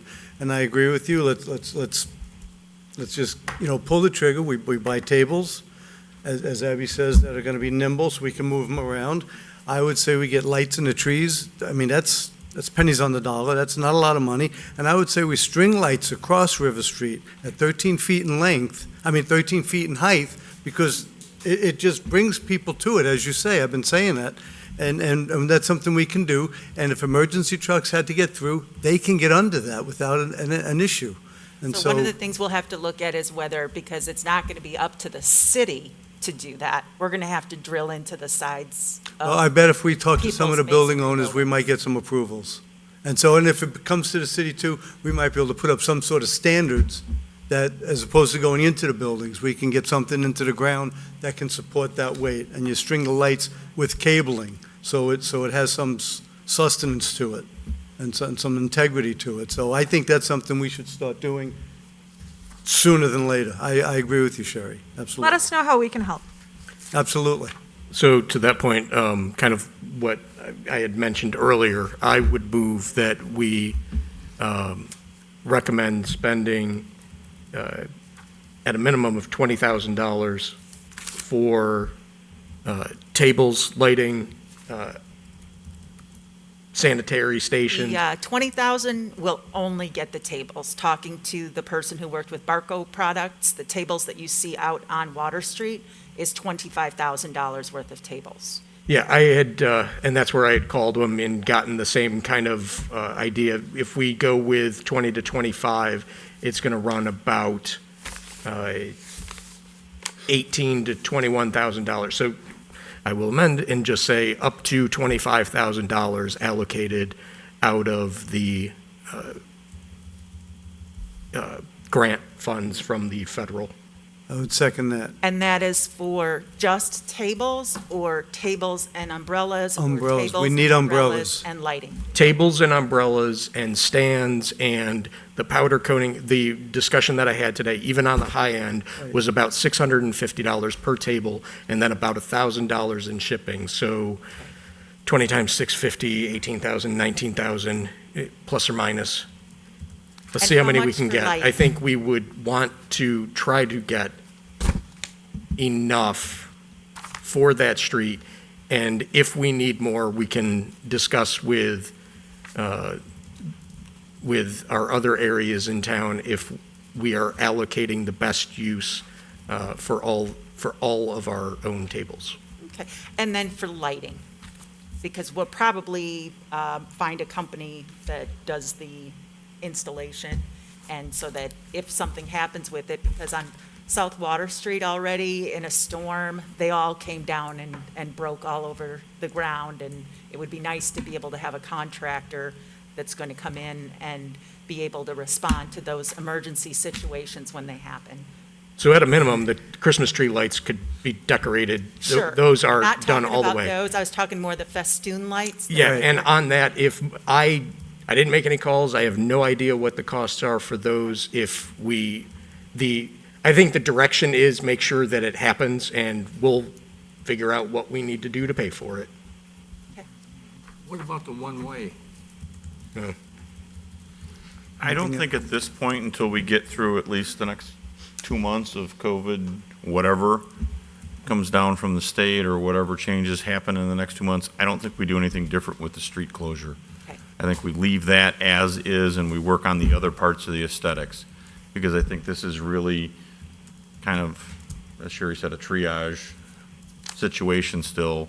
And then whatever our next phase becomes, that's when we worry about having the rest of the discussion on what we do with the street and how we handle traffic on it.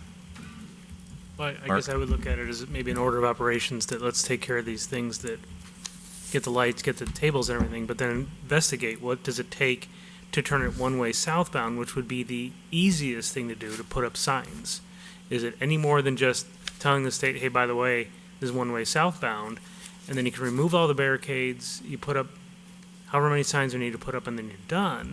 And then if that's not going to work out, then we can address it later.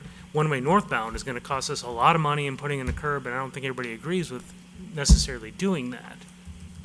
I'd be much more agreeable to going one-way southbound than I would northbound. I mean, and I know that doesn't bring traffic in off of Wilson Street, but I'm just thinking logistically. But it takes away all the barrier that is blocking people from seeing things if we go one-way south. One-way north does too, but again, it's more dangerous in my opinion.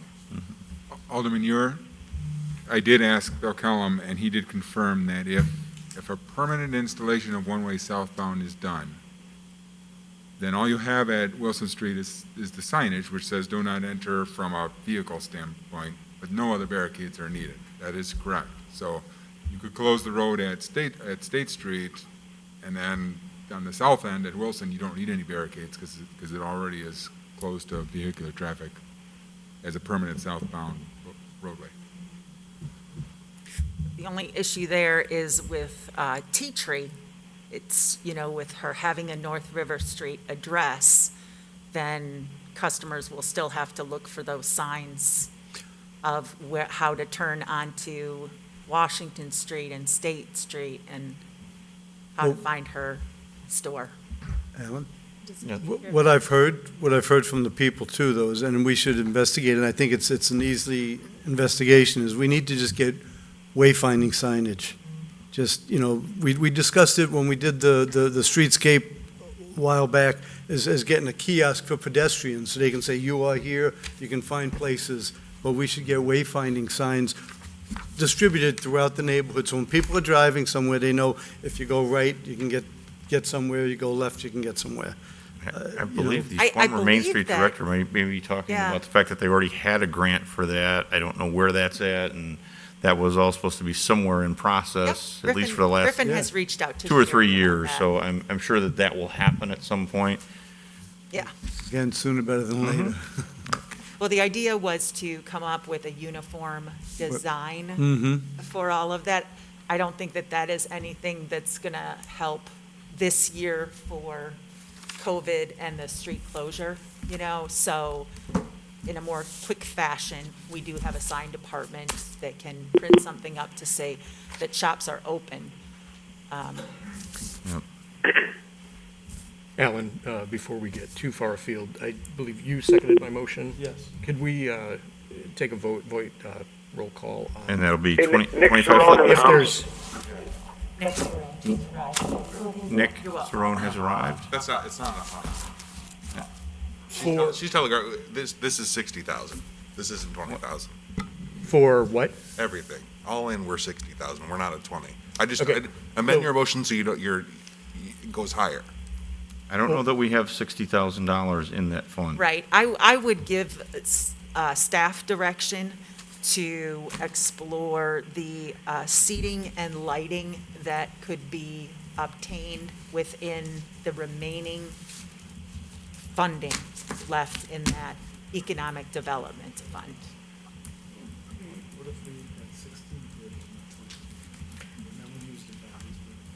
And then step I two think the would be- best thing to do would be to look at how much money we actually have in there and go backwards into the tables and the lights.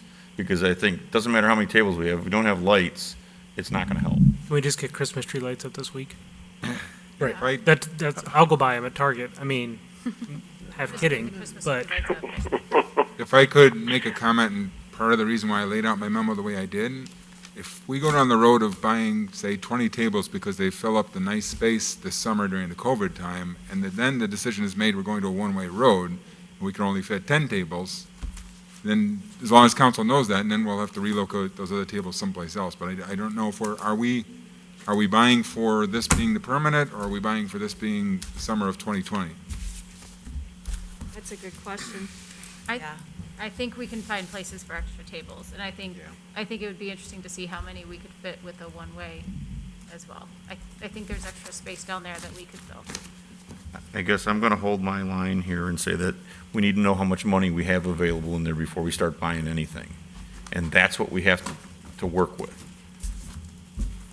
I also am a little concerned just about timeline too, and trying to get something Right. done. Already August Right. 4th. Well, As quickly as possible. Yeah. And so, and actually, as I'm thinking about it too, not to like go back to, I know you wanted to get a vote on your motion, but, if it was open, let's see, if it was one way and you came, it was one way northbound, and we positioned all of the planters real tight there at the entry, so you had to come in so slow, just design it, I think that would be, I think that might be able to work too. I don't know. Help slow people down. Yeah. Absolutely. The other thing is no matter what we do on a one-way street, we have to meet whatever the rules are for a one-way street in width and turning radiuses and everything else. So you can't just shrink it down to make everybody have to try to fit through there. It has to work for everything that a one-way street can work for. Sure. So But that's the reality of Right, it. but you still, you get those planners there close enough, and you freak people out, and they make you go slow, Yeah. you know? And if we're worried about safety, I'm saying, you know, people traveling fast off of Wilson Street, that we can maybe design our But way into a safer. I agree with you, Abby. I think it'd be most beneficial to have the one-way go northbound. And, yeah, and I just Because it think draws in terms of people in. what the businesses need right now, like, what is the priority? Is the priority a prettier street that doesn't have the big orange, don't come here signage? Or is it getting better tables? Is it getting something high up? Like, what can we do the fastest, and what would be best for you guys? You know, I think I heard from them that they want it to look better. Right. Aesthetics was the big thing right now. They want more tables and they want something to draw people there, and that's the light. So So those are the two things that I think we have to concentrate on tonight, that's what we have to decide on, and we have to do it within the money we have left. So I might say, you know, if we were saying $25,000, and I definitely agree with you on that, Alan, but say we're gonna spend $25,000, we just don't run out and buy 20 tables. Maybe we buy Right. 15 or 14 tables or something, and find a happy medium. Definitely the lights, we gotta get some sunblock, some umbrellas up, and whatever tables will fit in. It doesn't have to be 20. I mean, I don't think we're locked on 20. No, It's just a number that was out there, it's a placeholder, Sure. okay? And so- Definitely not trying to, I just know what the number is based on what was up there to balance off. We know what that looks like. If we can get as close, what I want to do is to get that over there as soon as possible, no ifs, ands, or buts, time's wasting. But do we have to address the barricades though? Because you can put all this pretty stuff there, but if you can't see it or you're deterred visually from it, I drive past it, I'm deterred visually. You could put amazing tables there. Right. I still can't see them. Right. And I wouldn't think, I was on there, I got my scooter. Got it, yeah. Visually, as I came back, I know the street is open. Yeah, oh, yeah.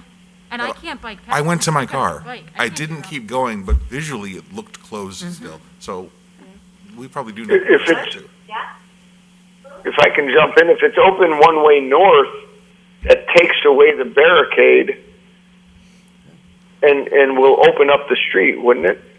Yes. Is that a definitive? Like, we want to go one way north?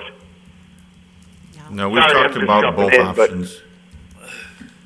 But I guess I'm going back to what somebody had said about, let's do the tables and lights now and revisit it in a couple weeks. I don't know if the table and lights, to your point, are going to get it enough quickly. And what's the lead time in getting the tables even?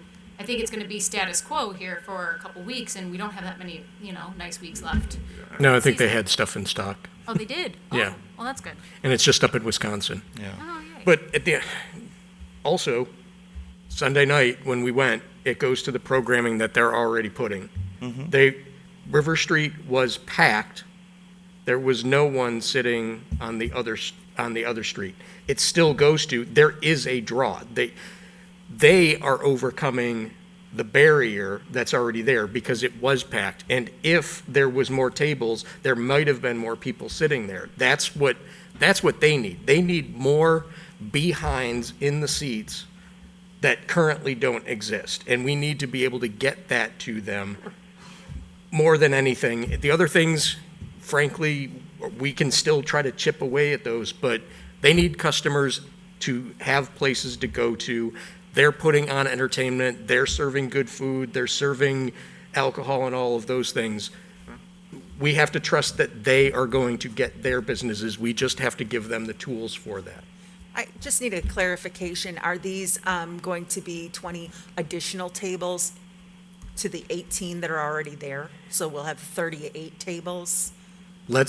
So the direction would be get, with the remaining balance that we do have in that, contact Main Street to find out what the optimal number would be that would make sense for what their businesses need, and work with Main Street to get those numbers who have the businesses and work within the remaining balance that we have. 50,000? Because that's different than when you were saying just 20,000. And like COVID, I'm being nimble. Whatever we have, to Alan's point. I just need to know which And- it is, if it's 50 or 20. And I'm amending it to work within the $50,000 to make sure we can get done what we need to get done. Lights, which is tables, and lighting umbrellas. and tables and umbrellas.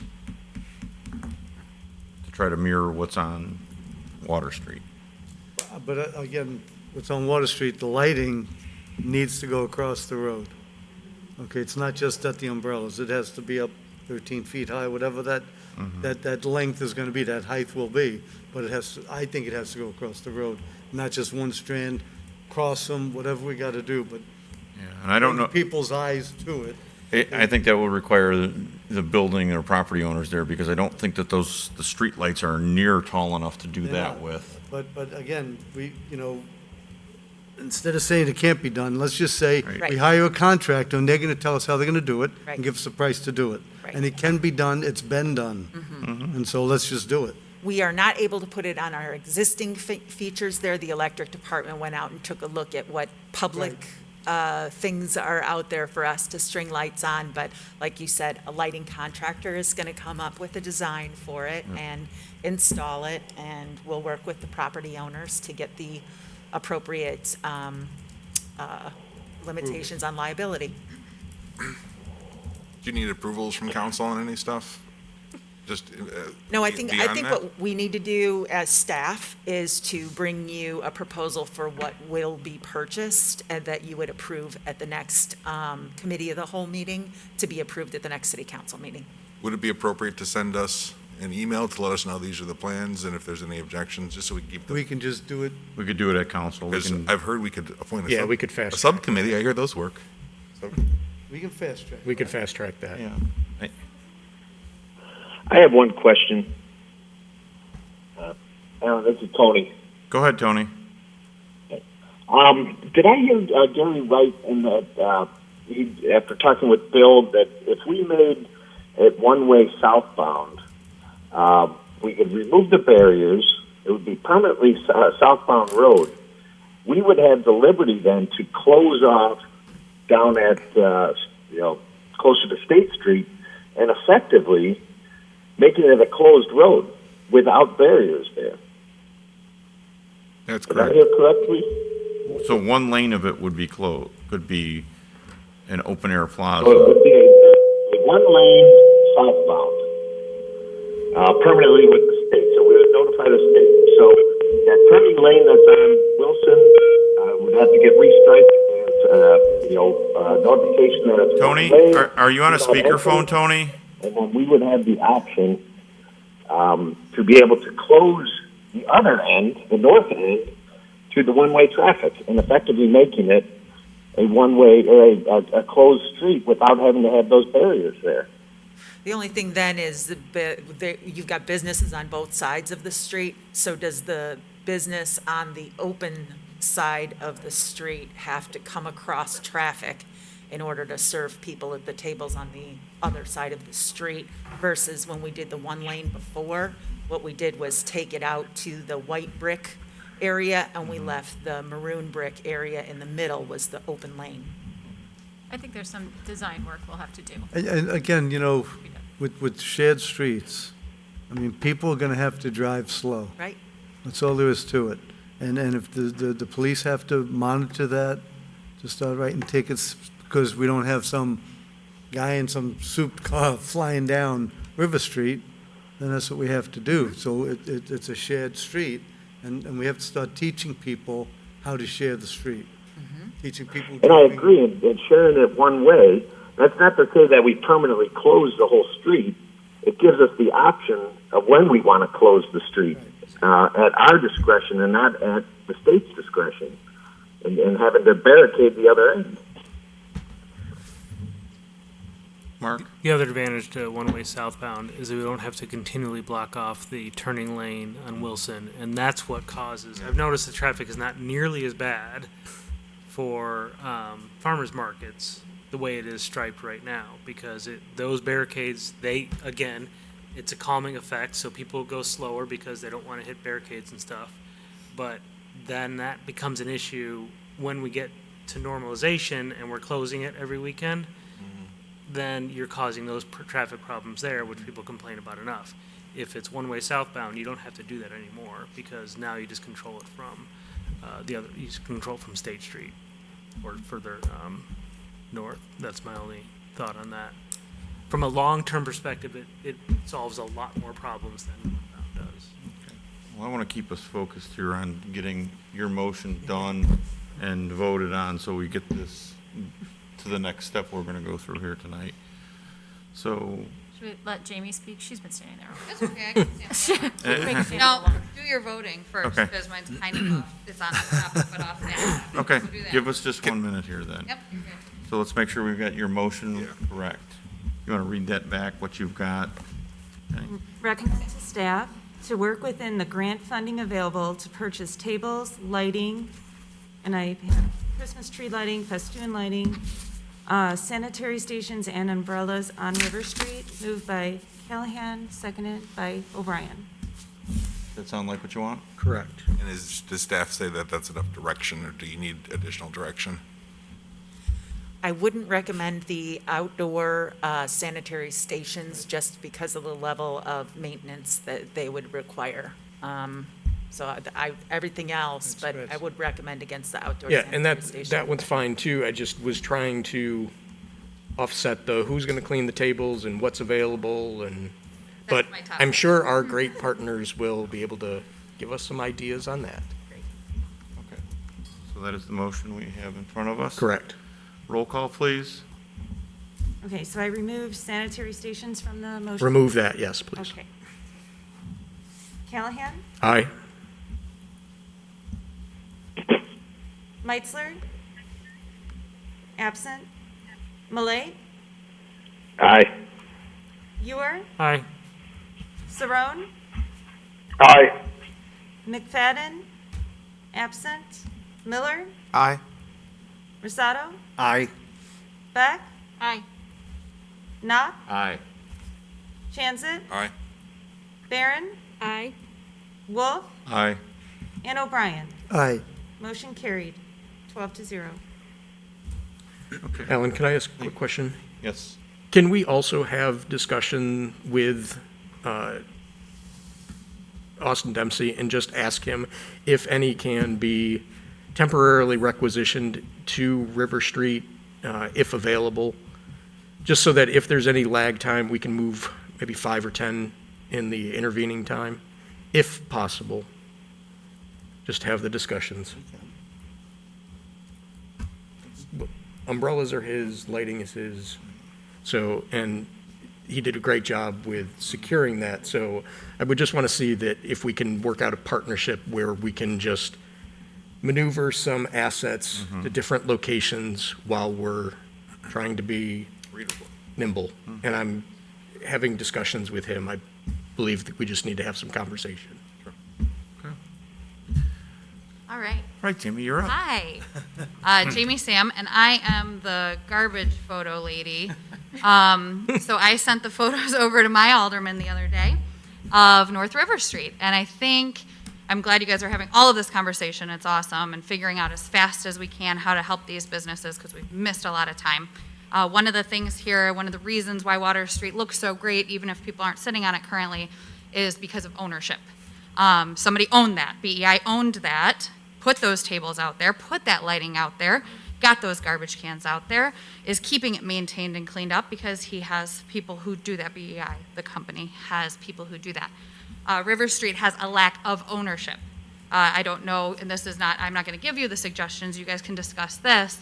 Whose job is it? Do we put it on the businesses who are strapped right now, trying to figure out their day-to-day?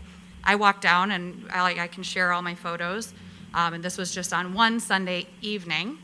The amount of garbage in front of the old Gaetano space on the ground, plastic cups on the ground, Kleenexes on the ground, garbage in the planters, worn away signs on the tables, stuff on the tables. This is my downtown. This is your downtown. This is the main place that people come, and we're welcoming them to garbage all over, and nobody's owning it. And I know we're all strapped, but it's COVID, and we all need to figure out who needs to step up to the plate to do this. Who needs to step up to pick up the garbage on a regular basis and keep these tables clean? Because the big thing with COVID is cleanliness and germs. And if it's a mess, nobody's going to want to come there because we're all trying to keep germs away from each other. So again, do we put that on these businesses who are already strapped? Does the city do it? Does Main Street do it? Does the chamber do it? Is it a partnership? Whatever. You guys can figure that out. So that was a big one because I was just disheartened by the amount of garbage. And trust me, I've picked up tons of garbage in my life in downtown Batavia. I know a lot of you guys have too. But it's important for all of us to see the city really beautiful. With that ownership word also is programming. Whose job is it to program the street? I hear all these businesses programming. Again, they're strapped. They're working so hard. They've had to let employees go. So not only is Melissa programming and Ryan programming, they're bartending, they're helping their chefs cook, they're serving, but now they're supposed to program too.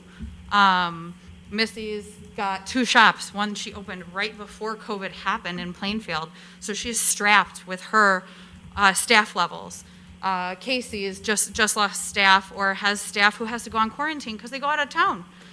These small business owners have few people to do all of this, to step up for them. And we as the community organizations, as the community government, need to be stepping up so we don't lose them.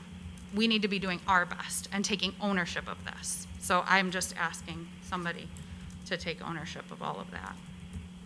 Thank you. Be about 2 FTEs, one for the public properties and services, because we don't have people who work on the weekends. And then in the events type of coordinator position, but we are coming up to our annual budget discussions, but we couldn't do it with the current levy. It would probably rely on us having to increase the levy in order to afford 2 full-time employees. I know that's one thing that I brought up the last year when we talked about closing the street down every weekend, that I wasn't in support of closing the street unless we had programming or things going on out there. I don't want the street closed and empty. So, you know, I'd have to go back and actually watch it or look at the minutes from it, but I believe that one of the things we said was, you know, if Main Street and the businesses could come up with things that were going to happen every weekend, we're more than happy to close the street.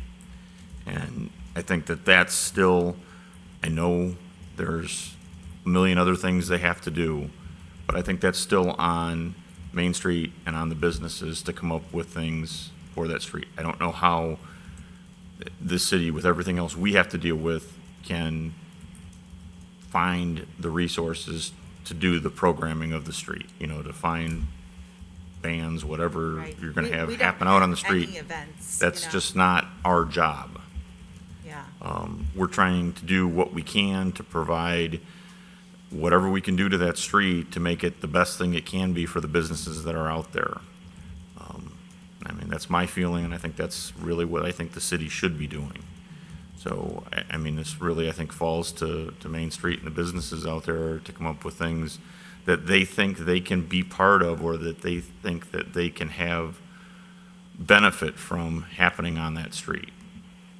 And another good partner in that might be the Park District, who, they typically have that type of programming as well, and maybe they would be a good partner.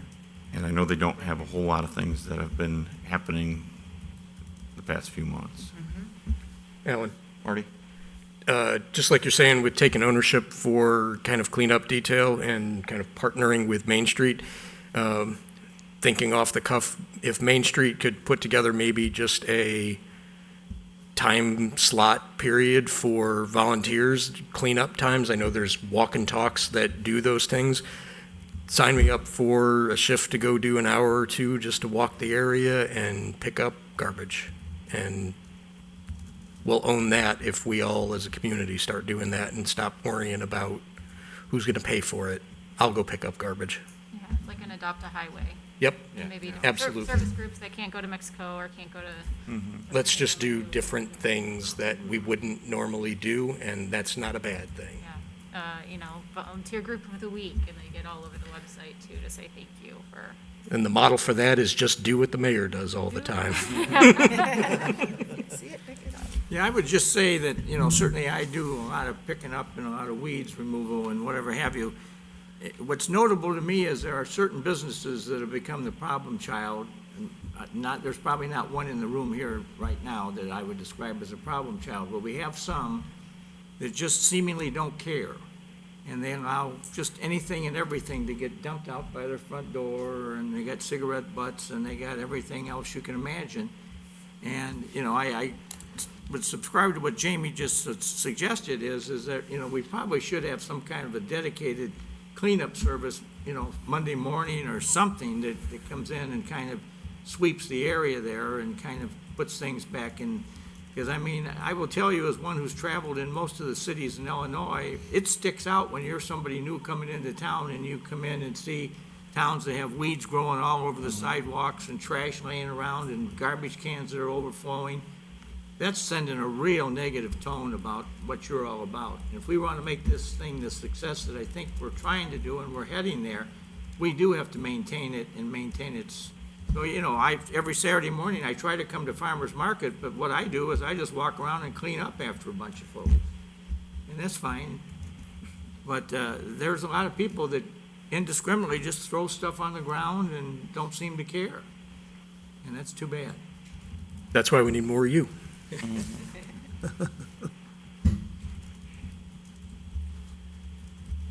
Okay. Now we will move on to item number. Before we do, the only thing we haven't addressed tonight is the aesthetics. And I think Mark had come up with a good idea on how to do that by making River Street one-way south. Can we give staff direction tonight to do something to make that happen? Would we have consensus on that? Good question. We haven't talked about We don't that. have consensus. I don't know if we have Are we ready consensus to- on north or south. I mean, we could always have a motion to direct staff to do that, and we can vote on it. I mean, we're talking about River Street options, so kind of leaves it wide open on what we can discuss as far as It the does. options. But when we talk about speed, waiting on tables, it may be a week, it may be 2 weeks. Changing signs could happen in a day. Potentially. How long does it take to take the barricades down and put one-way signs up? It took So- 48 hours. Yeah. So northbound can happen instantly because we don't need IDOT's intervention. But Right. the southbound requires a permit, a different approval from IDOT, so. Okay. But the northbound could happen, just like it did in the beginning, happen instantly.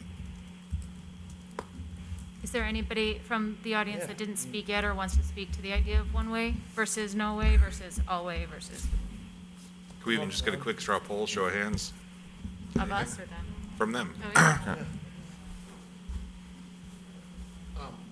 I don't think that northbound, southbound is an issue. I think from our standpoint, and I'll speak from a southbound, from a northbound lane for Melissa. If you do that, we have to find a way to make sure that she's able to serve on the west side of the street, or if it's a southbound, that we're able to serve on the east side of the street. So if we're going to do this, having the ability to serve from your establishment across a thoroughfare onto an area that people could dine on, that's the only thing I would ask to be addressed. And I think, I mean, our liquor restrictions wouldn't change for the street, correct? It would still be the same setup we have for COVID times. And if it's one way, it could probably serpentine a little bit, and that would also kind of slow traffic down. You know, if we place barricades so that there's a huge swath in front of Melissa's, and then there's another big area in front of Bar Yeah. Evolution, it'll make the cars go slowly. It will give you hopefully ample space, and We could almost design it to help give the establishments like their almost like patio own little space. covered area right. of, where they could serve, like out in front of, The issue I see there is I see an insurance agent just freaking out when they see that, Yep. Who would? without having concrete barriers around the tables. Or we leave the road closed signs at State. Yeah. Nothing says we have to open it. We make it one-way south, put the road closed signs at State, and we've eliminated the barricades at Wilson. Yeah.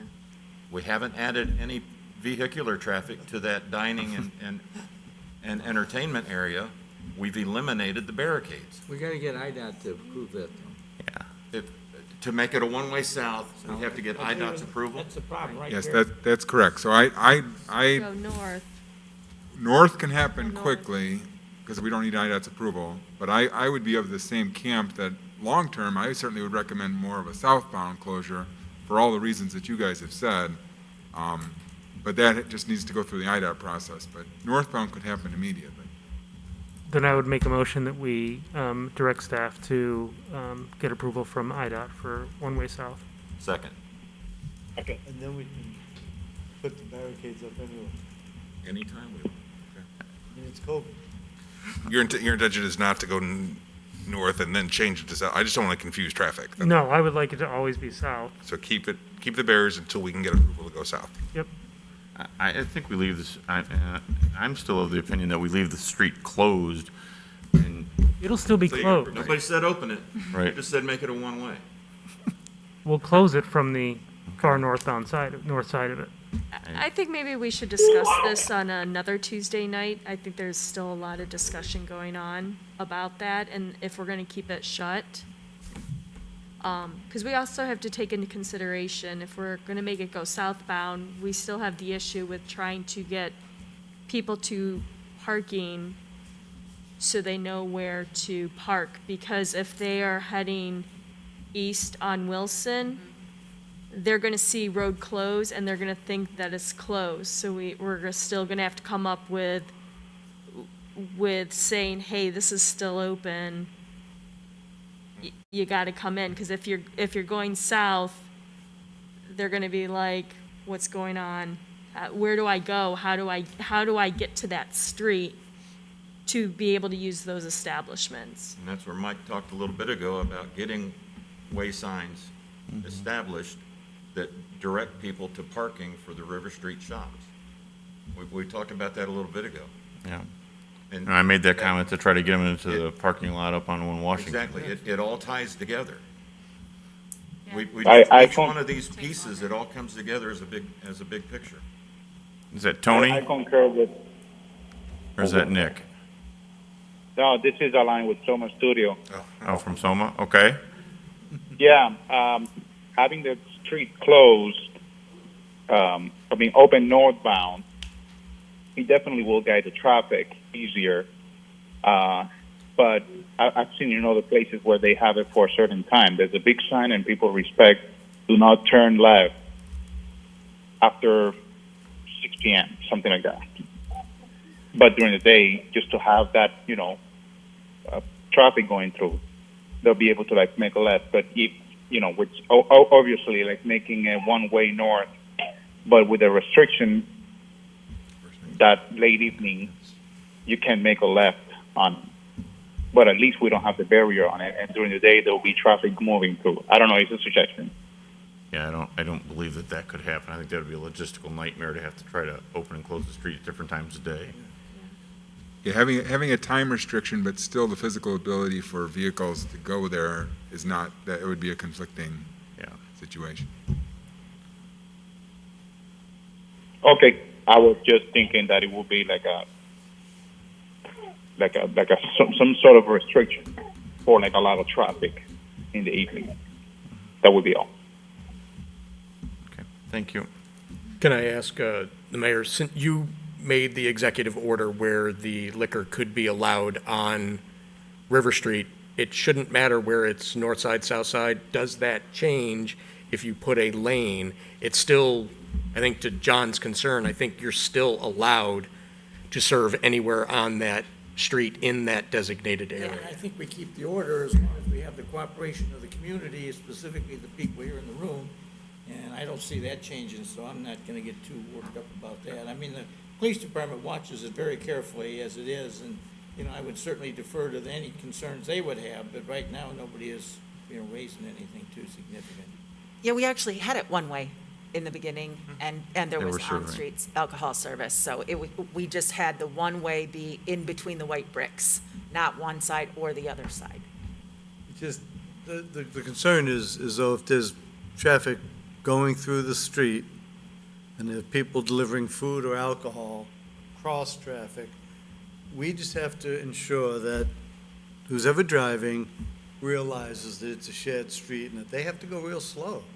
I mean, that's the way it has to be. It can't be that people from Alyssa's is dodging traffic. I mean, that's a tragedy looking to happen. I think with the abundance of tables and Yeah. and planters, it's going to be, you'll serve probably on even your see less side. traffic at night because people will be like, whoa, I gotta go really slow because they're not gonna really understand what's going Yeah, on. if I see people sitting on a picnic table, Right. I'm going to. Well, I think the other thing is, I okay. think that this is not going to happen tomorrow. I mean, we're not going to get approval from IDOT 2 weeks. Right. Minimum. We're not going to get tables tomorrow. So there's going to be time between now and then. Mm-hmm. I know we don't want to change, go back and forth, but that's the appeal, I think, of the northbound, is that we could do it in a few days. Don't- That's just the hard part, I know. Don't confuse me. Well, I don't think opening the street is going to bring more people down there. I think leaving the street closed and making it We'll do it. make a reason to get to go there, or a reason to look at it makes the most sense. Sure, you want to? Well, I'm going to pull this down. I just wanted to say, I didn't know if everybody was clear. You spoke to programming and the reason to come down there. I wanted everybody to know that the folks on River Street, at least in the evening, now have programming scheduled on the street Tuesday night, Wednesday night, Thursday night, Saturday evenings, and Sunday nights, along with stuff on the patios on Fridays and Saturday nights. So I just wanted to make sure everybody knew that. And in the event that you decide to do a one-way option on the street where there's traffic back on the street, and you're looking to how people can serve on both sides of the street, I might suggest somewhere in the middle, perhaps around where the parking garage is, a simple crosswalk. I realize it's a Woonruff, so it sort of violates the idea of that, but if you're worried about that and you're trying to drive people to not cross all over the middle of the street, it might be something that, a watch for pedestrian sign and a little crosswalk somewhere right there might assist in that if that's the direction that you guys decide to go. I was And just, yeah, that maybe that's a key, a watch for pedestrian Yeah. sign. I was just especially as concerned they for, enter for the the street. wait staff is all. I mean, anybody else, they gotta watch for cars as cars are watching for them. It's just the wait staff that's gonna be going back and forth as fast as they can to do service for people. So that's all. That was all. Dan? Are there any unintended consequences from this that staff can see? Or is this appropriate direction? For creating the one-way southbound. No. And just Are you because we hearing? get IDOT approval doesn't I mean agree. we I have don't to do think, I think that that's a good option, just everyone Yes. understands we'll make application to IDOT tomorrow, and it may take a little longer. And this is staff's preferred direction as well, or you at least? Long-term, you at least southbound concur? is definitely the better alternative from a aesthetic standpoint, because we can get rid of all the barricades at Wilson Street. Okay. And it may actually improve Wilson Street traffic. Okay. Gary, how long do you think it'll take? Mike, in the springtime when we did this, they had been told at IDOT that, they were trying to turn around these permits as quickly as they can. I think it was a couple weeks later when we went to them with a request related to the traffic signals, and I'm still waiting to hear back on that request. So I do not know what to tell you. Right. I just don't know. But it would still be fully closed on weekends because of the farmer's market, right? My understanding is it's going to remain fully closed until we get the southbound only, correct? That's the direction. Yeah. Correct. It would stay closed until that point. And just because IDOT approves it, if we decide that we don't need to do that, we don't have to do it. Right. Right, let's move it along. It's getting late. Okay, we have a motion. Do we have a second? Motion and a second. A motion by you or second by Knopp, correct? Yes. Yep. Roll call. Ewer? Aye. Saron? Aye. McFadden, absent. Miller? Aye. Rosato? Aye. Beck? Aye. Knopf? Aye. Chanzit? Aye. Barron? Aye. Wolf? Aye. O'Brien? Aye. Callahan? Aye. Meitzler, absent. And Malay? Malay? Aye. Thank you. 12-0. Motion carried. Okay. Is there anything else we want to discuss about River Street while we still have the discussion on options for River Street out there? I say uncle. I think so. Okay. All right, moving swiftly along, we'll go to item number 8, ordinance 20-46, amending Title 8, Chapter 1 of the Municipal Code related to interconnecting small That has photovoltaic to happen. systems. Alderman Yeah, O'Brien? what we have is some local residents are putting in some photovoltaics panels on their roof just to get some added energy. We have, in our city, we have insurance requirements. I believe it's $300,000 insurance requirements, and the city has to be named as an additional insured. So the surrounding communities have a lot less than that, and so we are going to alter our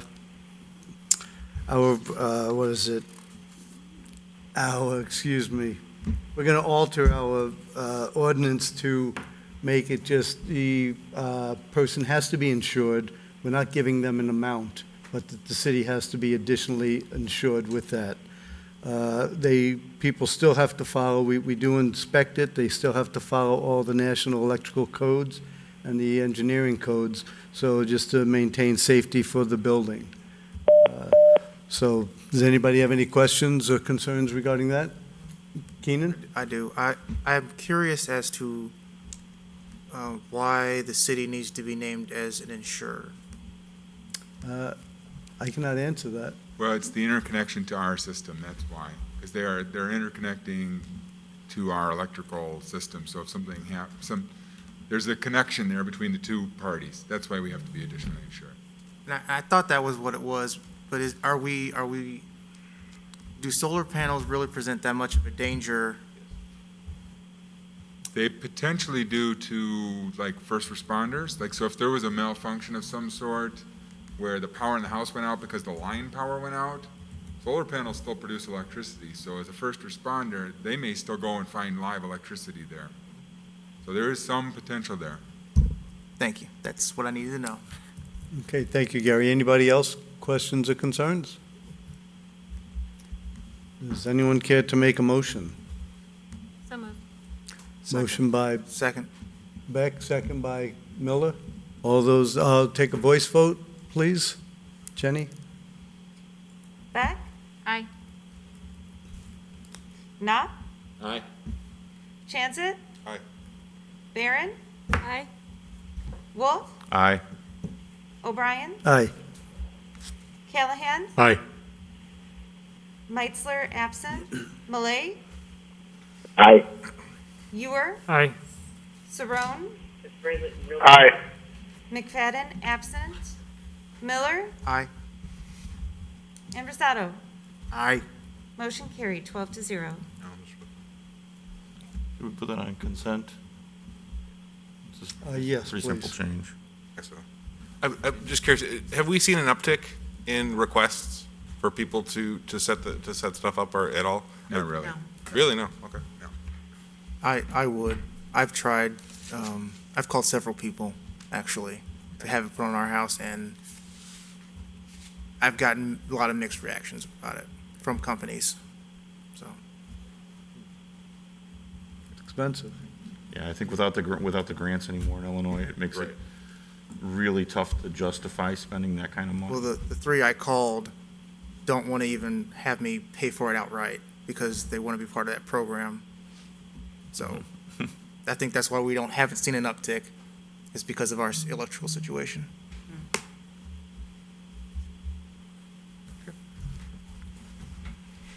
Okay. Next up will be item number 9, presentation on mid-year review on communications.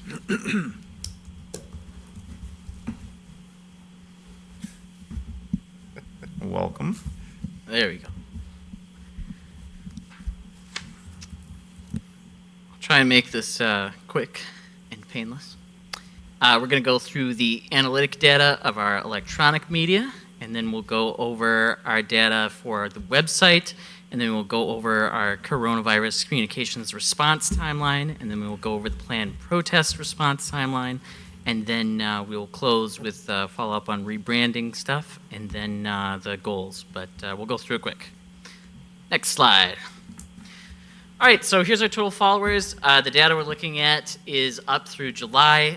When we do mid-year stuff, I just try and do it as close to present time that we're at. So this is, as of 3 days ago, this is where we are. So for Twitter and Facebook, we're pretty much on track as we normally are. If you're not growing every year in social media, that's obviously a huge problem. And then our e-news lost some people earlier in the year, but we gained them back through people wanting to know what was going on. But our rates are up really high, which is great. Next slide. All right, so new followers. When you look at mid-2019, that was the Steak and Shake incident, which had 900,000 like impressions at the time out of like 1,100,000. So that's why that is so skewed. And then for Facebook over there, it was pretty level in terms of both of the experiences we're going through this year and last year and how people responded there. So that's pretty normal as well. Next slide. All right, so that's where you can see the incident where it kind of spiked up. It was there in April, and then January we had some more people than usual, and going into February and March was pretty normal. And then May and June and July, we really pushed our Facebook to try and get more and more people engaged on Facebook because they're putting out some new stuff at the end of the year. Next slide. Here's 2020. You can see in March we've got the effect of the coronavirus right there. And then going back up all the way to the planned protest, you would think coronavirus is going to give you a lot more of a response than a planned protest. But in actuality, localized stuff that's not going on everywhere else in the world gets a lot more attention. So that's why you're seeing it as a higher spike over there. Next slide. just the comparison from year to year, so you can see. Next slide. So once again, what I was talking about earlier, that's why Twitter is so high on the left there, was that one incident. You know, nothing else going on in the world besides that, boom. And then for our Facebook and Twitter for this year, compared to our total numbers, we're almost exactly halfway. So we're pretty much on par for what we would normally have, not having crisis type events going on. Next slide. This is really great. So since we've kind of redesigned and streamlined the e-news, even though we don't have any pictures anymore, et cetera, by keeping it a consistent theme, we've managed to keep it above 40%. Out of the 31 e-newsletters that have gone out this year, only one was at an open rate of 39.5, I believe, and everything else was above 40%, all the way up to 60%. So our actual range, getting rid of what's going on now, would be around 43 to 45. Next slide. Website sessions and page views. Sessions are visits. That means that somebody is there, they're a real person, and they're doing something on the page. Page views is more just like a hit to the page. So sessions is what you really want to focus on. And you can see that with both years, we're up in both of those. And something specific, when we had the planned protests going on, we had an additional 20,000 to that month. And that factored to the other month is double what we would normally have. So that's why that one might be spiked up a little bit. Next slide. Could you remind us, is the police separate from the... They are separate, but when we go over it, I'll explain how we work together, if that makes sense. So website analytics, so top pages mid-2019, so this is January to July 2019. We've got the home page, jobs, brush collection is always top 3. I've never seen it lower than top 3. And then utility billing, garbage, yard waste, and police. And then this year we have homepage, then brush collection, then jobs. And then the planned protest alert brought 10,000 people to the website and to the alerts that we had. So we know that that is working when we send it out on every avenue, including the emergency stuff. There is a response, and we can see it in the numbers. Then utility billing, and then coronavirus, obviously. Next slide. Device types. So 2019, we were about 10 or 20,000 behind between smartphones and desktops being used the most. And this year, we're like within 5,000. I think by the end of the year, mobile phones will take over a desktop for how people use our website. So that's just important to think about as we design and move forward. The vendor that we work with now does a great job keeping things adaptable and sizable, and we do check the mobile view when we make some of those updates. Next slide. So we've been doing this YouTube channel now, which is great. We have obviously been showing the mayor every Friday at 6 p.m. if possible. So what we have there is a viewer age of 35 to 65 and up, and between the demographics going up 10 years for each of those, they're completely, not completely, but very close to completely even with each other. So it's a pretty diverse audience. So it's 9,000 views, 1,144.2 hours, and 93 subscribers. And I would say on average, we probably get a consistent 200 people that are watching that video every week. So that's pretty cool. And then we get additional depending on what the topic is covered or if something in recent news is going on. Next slide. All right, so this is kind of a summary of both what y'all have done, but what we've done on the administrative side and also working with groups around town. This is kind of to put your mind in the full timeline of what we have done as a city up to this point and then how we've been communicating that. So in March, obviously, coronavirus started, so we created a web page to host the resources for businesses and residents, executive orders, daily news, and the state of Illinois news as well. Meanwhile, transcribing different meetings, for staff to make sure that we know, okay, what is, the federal government saying, what local government saying, are we on the same page? And then also this month, of course, working on online public meetings. So on the 16th, you guys held an emergency meeting, declared an emergency, granted emergency powers, and then that same day, public access to City Hall is limited to the police lobby. March 20th, stay-at-home orders issued. March 23rd, advanced disposal says, hey, coronavirus is pretty scary. We're going to change how we pick up garbage. We're not sure how we're going to do it. Bulk items, we're not going to do for a while. We'll let you know. So we had a lot of people talking to us about that, and we were fielding questions. In April, that's when we did our first video with the mayor. We had 1,000-something views on that first one, and a lot of people were really, really grateful. We had a lot of attention on Facebook for that specifically of, wow, you know, somebody's actually talking to us, kind of a fireside chat style, and it's been received very well even since then. Then on the 18th, the governor announced the telehealth program stuff. We're starting to figure out more of what's going on at the city, how this is going to change. Obviously that things aren't going away, that this is going to be an issue we're going to have to deal with for a while.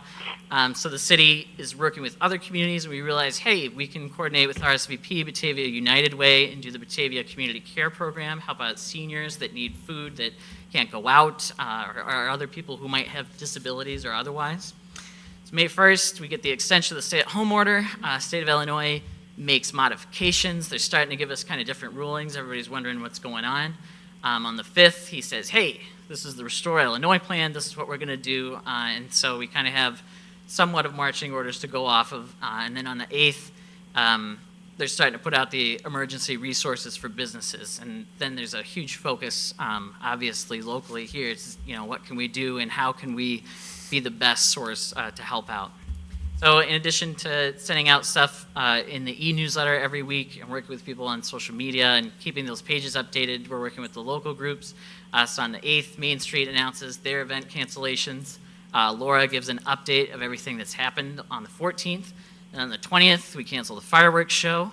On the 22nd, we start talking about the outdoor seating. We say, hey, you can go out, bars and restaurants. For the 26th, we decide to close North River Street, allow the consumption of alcoholic beverages down there, and people to open dine for any of the other restaurants downtown to take it and sit there. Then in June, the 5th, the mayor issues the curbside pickup for the pre-mixed cocktails, and then you guys also talked about yard sales, letting people do that as long as there's social distancing. Then on the 8th, we teamed up with Chamber of Commerce, Main Street, and ourselves to launch the Batavia Reconnected initiative, and we have a list of local businesses that have taken the pledge to adhere to better social distancing and safety with PPE, and we keep that updated as more businesses like to join, but it's also a resource for those businesses to say, hey, where are the links that I can go to that, you know, can help me out or what's going on. And then we've got the first round of the small business grants for up to $1,500. Batavia Boardwalk shops open the same weekend that we do a mask giveaway event. And then we reopen City Hall to the public on the 15th.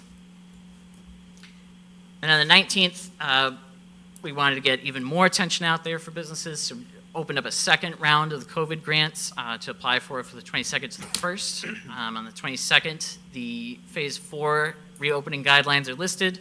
Laura does another town hall on the 26th.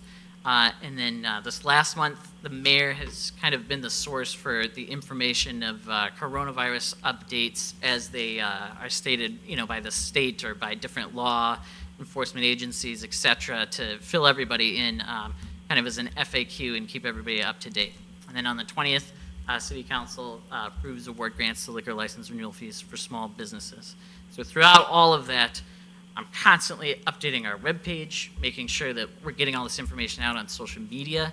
When we talk about the planned protest, it's our first use of our local alert, which is a ability on Facebook that only local governments have, that nobody else does, and that worked really well. And then keeping everything up to date, just hour by hour, watching social media and making sure that we get everything posted. I mean, it's a lot, obviously, at once for every single department and making sure that we all work together. But I think we've done a pretty good job at least keeping things consistent, even if we can't be thorough on some of them. Next slide.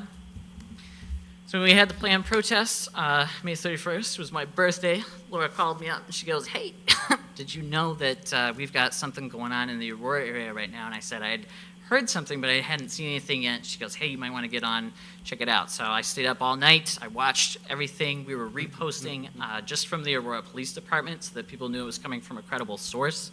And then we were keeping people updated as things were happening. So on June 1st, we announced that, hey, there is a protest going on. We've been notified by the group organizer, and it's peaceful. We're working with the police department. We want to make sure that it's safe.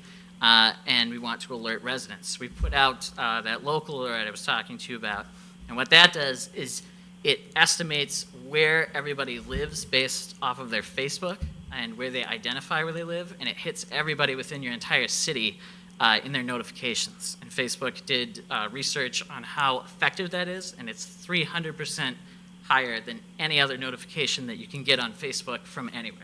So by doing that, we reached about 33,000 people in, I think, 48 hours, which was really good that people had this ahead of time. So even though there was kind of a sense of fear that might have been going on in the community based off other things that they had seen, at least we were able to get out in front of our event and say, hey, we know this is happening. The police department is working with the people that are making it happening, and it's a safety PSA.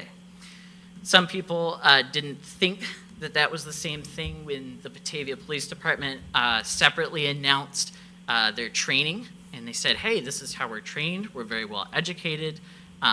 A well-trained and proper officer is going to be able to handle a stressful situation in the best way possible, and they're not going to be what you're seeing on TV. And some people didn't like that they had said, oh, hey, this is what we're going to do because there's so much hype going on. So the police department issues an apology statement to clarify that it is a PSA of public safety for people who misinterpreted, and that actually played over really well as well because people said, hey, you know what, I did misinterpret it. I'm really glad that you guys are here and that you're doing a good job with what's going on. So then on the 4th, because of how everything hit, we actually had one of the best and most peaceful protests in the entire area. And there were 3 or 4 news outlets that covered us, and as well as independent reporters on Twitter, people on Facebook saying, wow, this is done right. Batavia is about change. Batavia is a place to live. So I think it's something that can be really, really proud of as a city. And then on top of that, in all of these groups, as I know you know, there are maybe 10 or 12 Batavia local groups that residents and non-residents are part of just to keep up with what's going on. We had people that had apologized for being so afraid and come out and say, I love this town. I am able to admit when I may have sensationalized a little bit, and I'm really happy this turned out the way it did, and I'm glad that I live here. And we saw that multiple times in different groups. So the way that I think the police worked on it and the administration worked on it and coordinating everything, we even made a new graphic for behind the logo to look a little more professional when we posted stuff on the police side, leads the mayor to be able to say, hey, here's history on other peaceful protests we've done, and this is a great place to live. And then on June 10th, the Batavia Police Department released the Fair and Impartial Policing Statement, which talks about all of the rigorous processes, the hours, everything that we do before we hire a police officer. And that includes, oh, they come on here and they still have to do all the hours of being on the job, but they're still not hired officially as a police officer yet, because a lot of people misinterpreted the amount of hours it takes to be a police officer.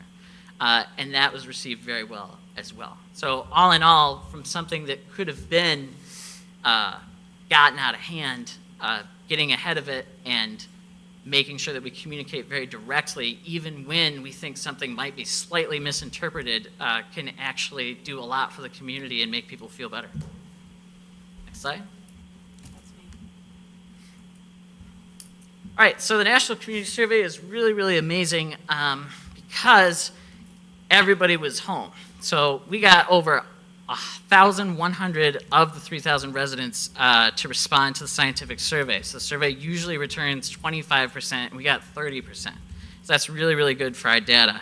So the in-depth information and insights, we're going to have a presentation for all of you in about September. But on August 12th, the company is going to give us all of the raw data. So they're going to say, hey, here's everything that we have, and then we're going to work with you to put the presentation together to make sense of it so that when we present it here, you guys can ask more detailed questions, but we can kind of cut to the chase on what's important about it. The other thing that's really cool about it is that it's separated by ward. So all of you can look at your individual wards and see all of the common answers for your exact group that you're representing. And then the other thing that's going to be really great about it is we've asked people, obviously a breadth of questions, but specifically, where do you get your news? Where do you get your marketing from the city? Where do you hear about these kind of things in a time where we are very concerned about small businesses, we're worried about residents, about the town? I don't think this could have come at a better time to give us benchmarks and strategy for how to move forward. So I think you guys will be really pleased when we get this back, positive or negative. It will give indication on how we can take action. Next slide. So we've got over 95% of the public works vehicles with the new logo. I actually think this is one of the best applications of it. Seeing it drive around town, it's just a very comforting and simple style, just as we had talked about through the whole process, and I think it looks really great. Larger projects, including entryway signage, obviously are on hold. We got to sort out everything that's going on here.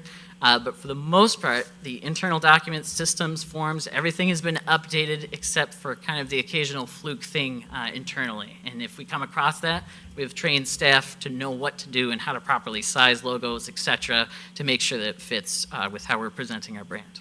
Next slide. These are the new business cards. So what we did was we're always trying to move one step closer to bringing all of the city together. And by doing this, we can do that by saying, hey, I'm from the police, but for the city of Batavia. I work in administration, city of Batavia, fire, city of Batavia. So we think they came out really nice, and we're looking forward to switching those up for people. Next slide. Who approved Anthony's other jobs? Huh? Who approved Anthony's other 2 jobs? He's a busy guy. He is a tremendously busy He's guy. very busy. So these are obviously different from what was presented at the annual report, because obviously we couldn't have predicted everything. We had a huge plan and process. We had spent a couple weeks coordinating a marketing calendar with our capital improvement project calendar to do videos and interviews, et cetera, so that we could kind of showcase what we're doing on a capital improvement project side with funding that we've been awarded through grants, and that all fell through with everything that went on, which was really sad. But the good thing is we're going to get this national community survey back, and that's going to tell us a lot about how we communicate and how people feel like we're communicating with them so that we can do a much better job. And I think that'll be able to provide us a lot more strategic insight moving forward. Next one. I think that's it. Does anybody have any questions? I guess I'll just thank you because I know you've been really busy Yeah. with Oh, everything yeah. that I've read online and seen, and I've seen all the communications. So thanks for a good job. I'd like to say, I can't imagine going through all of this year without having this specific role. And our community needed to know information promptly on all of these issues and in a manner that could be digested and understood and organized, and Griffin did an outstanding job. Anybody else? Thank you. Thanks, Griffin. If you have any more data questions, I'm always happy to answer them. Love the data. Okay, next up will be project status. Laura? Well, I guess I would just harken back to some of the things that I mentioned the other day, that next week, if anyone who is interested in participating in our discussion about 1 Washington Place, will be taking a look at the third amended and restated redevelopment agreement, also the TIF inducement resolution, and then also the redevelopment plan for TIF 6. And just to remind everybody that the traffic on Prairie Street is still going to be one-way southbound, but it's switching over from the switching over to the east side of the street from the west side of the street. Let's see.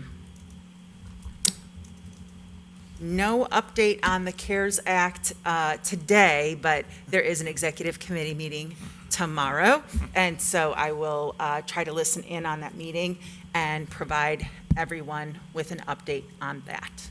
That's all I have for project status, unless anybody has any specific questions for me. Any updates on the colony bikes? Oh, thank you. I don't have an update on the Colony bikes yet, but I will check with Brian Dewey from Colony tomorrow and send out an email with an update on when we can expect delivery of those. Last week when we had to cancel our ribbon cutting, he informed us that we could expect them by the end of this week. Marty? There's going to be a lot on Tuesday for the One North Washington. Any chance on any of those memos coming early than late afternoon Friday? We will make our best efforts there. Anybody else? Okay, now we need to go into an executive session to discuss purchase and sale of electricity. So moved. And we will have one item after that. Yes.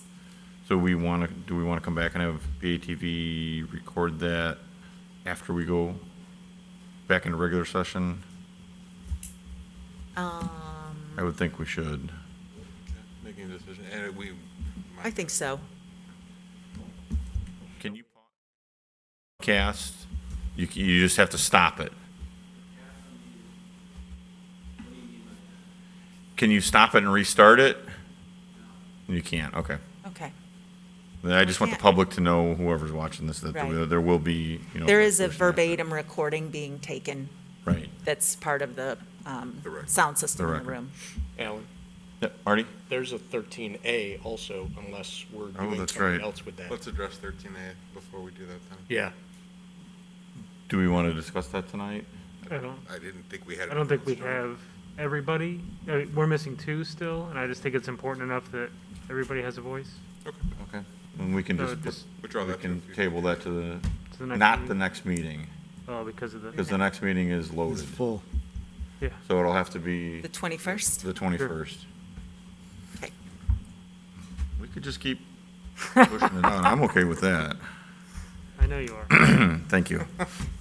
Okay, so we have a motion to go into an executive session. Do we have a second? Second. Second by Knopp. Roll call, please. Who made the motion? I think. Motion was by O'Brien. Oh, thank I'm you. sorry. Yeah, I think these two gentlemen were waiting around for, I think video. Okay, O'Brien, yes. Callahan, Yes. Meitzler, absent, Malay, Aye. Ewer, Yes. Saron,